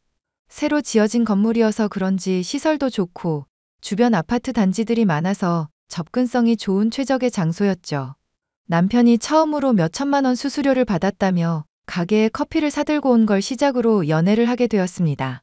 나이도 동갑이었던 데다 열심히 일하는 게 보기 좋았고 남편도 저를 보고 한눈에 반했다고 했었거든요. 남편은 고등학교를 졸업 후 군대를 다녀와 이렇다 할 직장에 다니지 못하다 우연히 분양 상담사 일을 시작했다고 합니다. 홀시어머니를 모시며 살고 있었고 경기도 김포의 30평대 아파트에 거주하고 있었죠. 2년 정도 불같이 연애 후 미래를 함께하기로 약속하고 양가 집안에 인사를 드리기로 했습니다. 인사를 드린 뒤 시어머니와 번호 교환을 했는데 아직 결혼도 안 했는데 매일같이 연락해오며 사사건건 참견질을 시작하셨어요. 시어머니는 아들 부심이 대단한 사람이었습니다. 이때까진 몰랐어요. 점점 어두워질 제 미래를 말이죠. 예, 전화를 했는데 받질 않는구나. 톡은 가능한 거냐? 어머니 죄송해요. 전화를 깜빡하고 못 받았네요. 정신이 없었어요. 내가 바쁘면 얼마나 바쁘다고. 내가 몇 번을 전화했는데 너 이러는 거 점수 깎이는 거다? 죄송해요. 무슨 일 있으세요? 연락을 다 주시고. 지난번에 왔다 가고 이렇다 저렇다 할 연락도 없고 그냥 안부차 연락했다. 그리고 원래 안부 연락은 너가 먼저 해야 하는 거야. 어른이 먼저 하게 만드는 경우가 어디 있니? 죄송해요. 어떻게 연락할지도 모르겠고 솔직히 아직은 어려워서요. 제가 노력할게요. 그나저나 너 공방인지 뭔지 안다며? 그거 하면 한 달에 얼마나 버냐? 그때마다 매출은 다른데요. 단체 주문 들어오거나 강에 많이 나가는 달에는 그만큼 많이 들어오고요. 뭐 들쑥날쑥하다는 거네? 그러다 결혼해서 우리 아들 돈 까먹는 거 아니야? 난 그런 꼴 못 본다. 이래서 여자가 바깥일을 하면 안 된다는 거야. 어머니, 저 그렇게 못 벌지 않아요. 그 아직은 미비하지만 생활비 감당할 정도는 되고요. 조금씩 커져가는 단계라 저도 열심히 하고 있어요. 꼴에 해봤자지. 그러지 말고 남편 내조에 힘써. 결혼하면 공방 그만두고 나한테 살림이나 배우던지. 어머니, 그렇게 말씀하시면 저 조금 서운해요. 그래도 대학 포기하고 남들 다 만류하는 대기업 포기하고 시작한 일인 만큼 자부심도 큰 거려 친정엄마도 하고 싶은 일 하면서 살라고 하셨고요. 그건 사부인이 뭘 몰라서 하는 소리야. 일찍 남편 여의고 드세게 살아야 했으니 너희 엄마는 그렇게 이야기하겠지. 어머니, 말씀이 조금 지나치세요. 그리고 요즘에는요, 옛날 사고방식 가지고는 못 살아요. 트렌드라는 게 있잖아요. 트렌드. 모르세요? 너 지금 나 가르치니? 누가 그런 거 모른대? 그래도 우리나라 정서가 있지. 여자가 바깥으로 싸돌아다니면 들어서래도 안 들어서고 집안이 휘청휘청하단다. 우리 아들 뒷바라지나 잘하렴. 그건 저희 부부가 알아서 할게요. 신경 써주셔서 감사합니다. 제가 지금 작업 중이어서요. 나중에 다시 연락드릴게요. 들어가세요. 자기야, 엄마한테 전화 왔는데 무슨 일 있었어? 아주 노발대발 화가 잔뜩 나셨는데? 어머니가? 당신한테 연락했다고? 응, 조금 전에 자기한테 조언 좀 했다고 구박했다면서 뭐라 하시는데 도통 알아들을 수 있어야지. 도대체 무슨 일이야? 나도 내색 안 하고 그냥 넘어가려 했는데, 아니 사실 어머니가 연락 오셔가지고는 결혼하면 공방 그만두고 살림이나 배우라잖아. 뭐? 이제 상승세인데 그만두길 뭘 그만둬? 엄마가 뭘 모르네. 그러니까 몇 마디 받아치니까 우리 엄마 들먹이면서 바깥 일하면서 싸돌아다니면 애도 안 들어선다고까지 하셨다니까? 내가 진짜 황당해서. 엄마가 그랬단 말이야? 내가 대신 사과할게. 우리 엄마가 나 혼자 키우셨다 보니까 뭔가 자부심 같은 게 있으셔. 미안해. 아냐, 자기가 왜 사과를 해. 자식 가진 부모 입장에서 당연히 그러실 수 있는 거지. 내가 너무 과민 반응했던 것도 있고. 그렇게 생각해주니 고마워. 아니야, 먼저 연락줘서 고맙고 내가 나중에 어머니한테 연락드려서 잘 말씀드릴게. 그렇게 싱숭생숭 시어머니와 연락을 마치고 얼마 뒤 상견례 날이 다가왔습니다. 모처럼 중요한 자리니만큼 호텔 식당을 예약하고 긴장되는 마음으로 자리를 지키고 있었죠. 그런데 말입니다. 저와 엄마는 최대한 단정하게 차려입었는데 시어머니의 옷차림을 보고 경악할 수밖에 없었어요. 옷은 그렇다 치는데 온몸에 잔뜩 장신구를 달고 왔습니다. 정말 치렁치렁이라는 말이 생각날 정도로 말이죠. 마치 자신이 잘 살고 이만큼의 부를 누리고 있으니 까불지 말아라 라는 걸 표현하고 싶으셨나 봅니다. 식사를 하면서 저는 어른들 눈치를 보느라 밥이 코로 들어가는지 입으로 들어가는지 모를 지경이었어요. 두 어머니들이 결혼은 어떻게 준비하는지 좋을지에 대해 말씀을 나누시는데 시어머니가 막무가내인 태도를 보이셨습니다. 남편 자랑을 끝없이 늘어놓는 건 물론이고 무조건 예단은 다 챙겨받을 거니 단단히 준비하라고 하시더군요. 그 이야기를 듣고 있던 친정엄마의 표정은 점점 굳어갔고 저는 남편을 쳐다보았지만 애써 제 시선을 피하며 시어머니만 바라볼 뿐 어떠한 제지도 하지 않았습니다. 식사를 마치고 커피 한잔하며 본격적인 대화를 나누시는데 당장이라도 상견례 자리를 박차고 나가고 싶더군요. 식사는 입에 맞으셨는지요? 최대한 신경 써서 예약했는데 마음에 드셨을지 모르겠네요. 뭐 그럭저럭 맛은 있네요. 아까 했던 예단 말인데요. 요즘엔 현금 예단도 별도로 받는 추세인 거 아시죠? 아, 그럼요. 챙겨드릴 건 챙겨드리고 원하시는 목록 말씀해 주시면 준비할 수 있는 대로 준비하겠습니다. 사돈은 이야기가 잘 통해서 다행이네요. 그리고 아이들 신혼집은 저희 집 근처로 얻죠? 어차피 결혼하면 저희 집 분위기에 물들어야 하고 내 아들 밥해 먹이려면 살림부터 배워야 하니깐요. 네, 그건 아이들의 의사를 물어보고 결정해야 할 것 같습니다만. 물어보고 하고 말 것도 없어요. 살림 가르쳐주면서 필요하면 지금 사는 집 팔고 그 돈 얹어서 나중에 큰 집으로 이사가면 보태주고 합가할 생각입니다. 휴, 지금 합가라고 하셨어요? 저는 처음 듣는 이야기입니다. 아직 시간 많이 남았으니 차차 이야기하는 걸로 하죠. 그러죠 뭐. 사돈은 깨어있으신 분이니까 알아서 잘 하실 거라 믿어요. 지금 말씀하시는 예단원 하는 대로 해드릴 테니까 대신 신혼집 해결해 주시죠. 네? 아니 여유 있는 쪽에서 집 마련하는 게 도리죠. 아시다시피 나는 여유가 없네요. 사돈이랑 새아가 입은 옷들 다 명품인 거 보니까 능력 되시나 본데 이참에 화끈하게 쏘시죠? 한쪽으로 기우는 결혼은 나중을 생각해서라도 좋지 않습니다. 차차 생각해 보자고요. 지금 당장 결론이 나지 않을 것 같으니까 아이들 통해서 의견 주고받읍시다. 그러죠 뭐. 일단 알겠습니다. 결국 두 분이서 한참 이야기하다 저희를 통해 말을 전달받기로 하고 서로 맞춰가며 준비하기로 합의했습니다. 시어머니의 고집스러움 때문에 상견례 자리가 조금 어수선하긴 했지만 잘 마무리되었습니다. 집으로 돌아온 친정엄마는 이 결혼 꼭 해야겠냐며 저를 나무라셨어요. 시어머니 표정도 그렇고 태도도 마음에 안 든다며 나중에 고생길이 훤히 보인다며 포기하라고 하시더라고요. 하지만 저는 남편을 사랑하는 마음이 컸기에 잘 살아보겠다고 친정엄마를 다독였습니다. 자기야, 내가 며칠 생각해봤는데 아무리 생각해도 어머니 너무 과하신 거 아니야? 우리 엄마가 뭘? 아니, 상견례 때도 그래. 우리랑 한마디 상의도 없이 신혼집은 시댁 근처로 해야 되고 예단도 다 우리 쪽에서 해야 되고 우리가 하는 결혼이지 자식 팔아넘기는 장사가 아니잖아. 내가 미안해. 정말 면목이 없어. 엄마랑 이야기 좀 다시 해볼게. 무슨 말을 해? 신혼집부터 합가까지 본인이 다 정해놓으셨던데 당신은 정말 아무것도 몰랐어? 한두 번 말하긴 했는데 난 농담인 줄 알고 그냥 흘려들었지.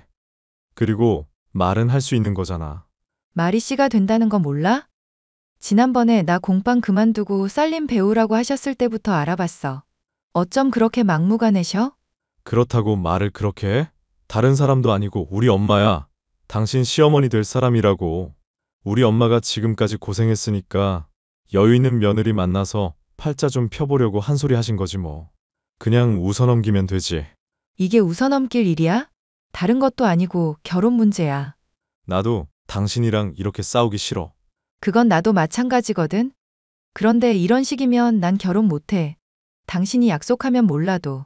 무슨 약속? 결혼하고 나서 금전적인 문제나 합가 관련 문제로 언쟁하거나 무슨 일이든 간에 의논 없이 일방적으로 통보해서 피해보는 일 생기면 가차없이 이혼 고려할 거야. 뭐? 이혼이 그렇게 쉬운 건 줄 알아? 결혼하기도 전에 이혼 이야기라니. 너무 급발진하는 거 아니냐고. 내가 급발진하기 전에 당신이 채비했으면 이러지도 않았지. 아무튼 약속되지 않으면 난 이 결혼 추진 못해. 알겠어? 알겠어. 내가 미안해. 말 많고 탈도 많았던 결혼 준비를 우여곡절 끝에 마치고 많은 축복 속에 결혼식을 올렸습니다. 시어머니가 원하시는 대로 제 공방 근처에 신축 아파트로 마련했습니다. 친정엄마의 도움으로 대출 없이 집을 마련했지만 혹시 모를 상황에 대비해 남편에게는 대출 끼고 샀다고 거짓말을 해두었죠. 그리고 세금 문제로 혼인신고를 6개월 뒤에 하기로 했습니다. 하도 시어머니가 닥달하는 상황에 한두 번은 주말마다 시댁에 갔지만 문화센터에서 강의를 시작해 주말에도 여유가 없어졌어요. 그랬더니 시어머니가 짐을 싸들고 신혼집에 쳐들어오신 거 있죠? 막무가내로 살림을 가르쳐 주겠다며 수시로 왔다 갔다 하겠다며 통보하시고는 정말 한 번 오면 며칠씩 있다 가셨습니다. 차로 20분이면 가는 거리라 정말 가까운데 굳이 왜 이러나 싶었죠. 그 와중에 남편이라는 놈은 시어머니가 불편하지 않겠냐며 자기 멋대로 남는 방에서 생활하라며 허세까지 부렸습니다. 시어머니는 이때다 싶었는지 조금씩 짐을 옮기기 시작했고 저희는 합가나 다름없는 생활을 하게 되었죠.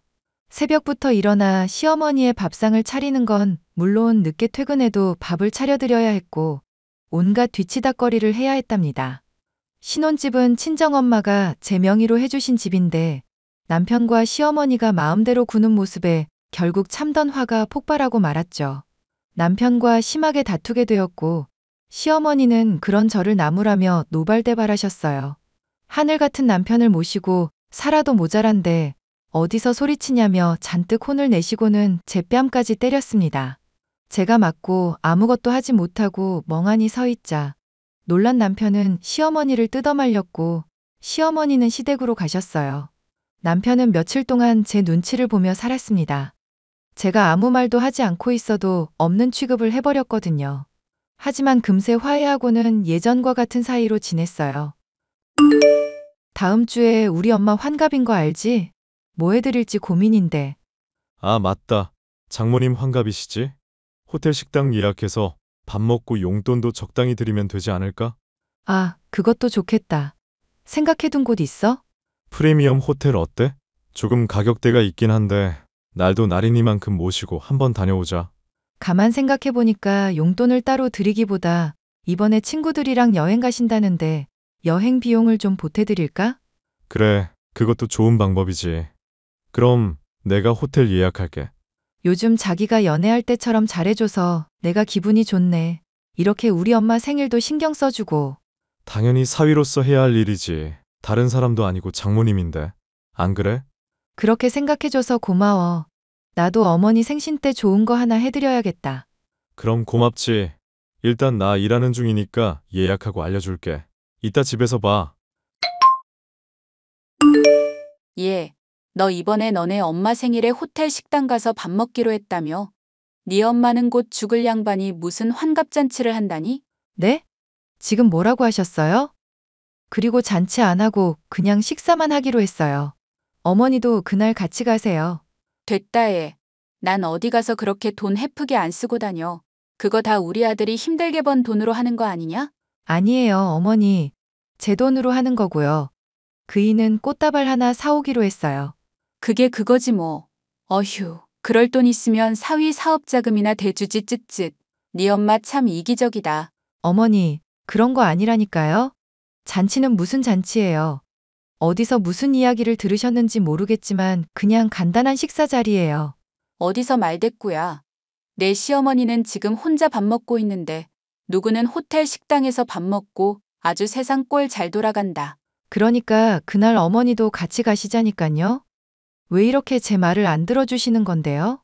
야, 내가 누누이 말했지. 내가 말하기 전에 네가 알아서 해야 한다고? 눈치가 정말 없구나. 어머니, 솔직히 말씀드리면 저도 뭐가 뭔지 잘 모르겠어요. 어머님 비위 맞춰드리기 너무 어려워요. 이래도 싫다 저래도 싫다 하시니 뭘 자꾸 어쩌라는 건지 이해가 안 간다고요. 이것 좀 봐라. 이기적인 네 엄마 닮아서 이제는 할 말 못할 말 다 하겠다. 이거야? 어머니, 이기적인 건요. 상대방 생각 안 하고 남한테 피해주면서 행동하는 걸 이기적이라고 하는 거예요. 저나 저희 엄마가 무슨 행동을 했길래 어머니한테 이런 말을 들어야 하죠? 와, 이거 무섭네. 야, 이기적인 년아. 내가 그런다고 쫄 줄 알아? 시어머니를 우습게 봐도 유분수지. 너 당장 시댁으로 튀어와. 어머니, 진짜 이기적인 게 뭔지 보여드릴까요? 한번 해봐요? 그래. 어디 해볼 테면 해봐라. 웃기지도 않네, 진짜. 네, 알겠습니다. 진짜 이기적인 게 뭔지 보여줄게요, 어머님. 뭐?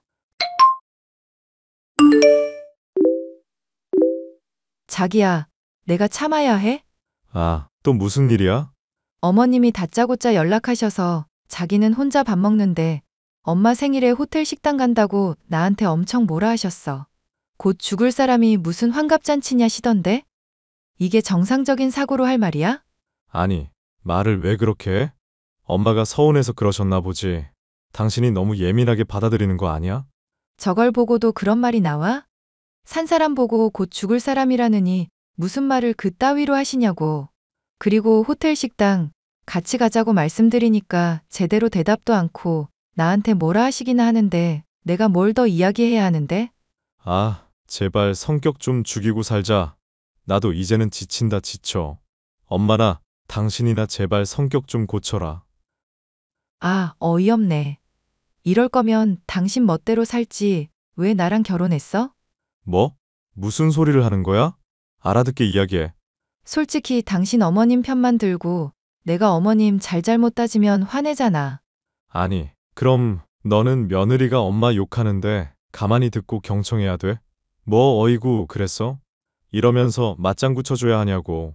엄마 욕 듣는데 기분이 좋을 리 있겠냐? 욕이 아니잖아. 그리고 어머님이 나한테 하신 건? 그건 욕 아니냐고. 아, 답답해 죽겠네. 내가 더 답답하거든. 당신이 이렇게 중간 역할 못하니까 어머니가 자꾸 나 우습게 보는 거야. 그래서 뭐 어쩌려고? 계속 이런 식이면 당신한테 기댈 수가 없잖아. 그럴 거면 그냥 어머니랑 살아 나랑 살지 말고. 지금 이혼이라도 하자는 소리야? 사람이 왜 이렇게 예민해? 그래, 이혼하자. 난 더는 못 살겠어. 우리 이혼해. 그렇게 저는 남편과의 결혼 생활을 더 이상 유지할 수 없다. 판단되어 변호사 사무실을 찾아갔습니다. 솔직히 혼인신고를 하지 않아서 이혼이라고 할 것도 없지만 이왕 이렇게 된 거 잘잘못을 따지고 싶었습니다. 6개월이 채 되지 않는 시간 동안 기가 다 빨렸고 결혼하며 손해본 금전적인 부분을 돌려받기 위해 소송을 준비하기로 했어요. 혼인신고를 하지 않았지만 결혼식도 올렸고 사실혼 관계나 다름없기 때문에 상대방에게 과오의 책임을 물어 위자료를 받을 수 있다고 했습니다. 며칠 뒤 소송을 준비하는 과정에서 남편이 사업을 구상하고 있다는 핑계로 거액의 대출을 받은 사실과 바람까지 피우며 상간녀에게 돈을 퍼다 나르고 있는 정황을 포착했습니다. 심지어 제3금융권에서 대출도 받았더군요. 남편의 휴대폰으로 모든 증거를 모은 뒤 모든 준비를 마치고는 이혼을 통보했습니다. 남편이 출근한 틈을 타 이삿짐 센터를 불러 남편과 시어머니의 짐을 모조리 시댁으로 보내버렸어요. 아니나 다를까 시어머니가 연락을 해오더군요. 아니, 세아가 세상에 이런 경우가 어딨니?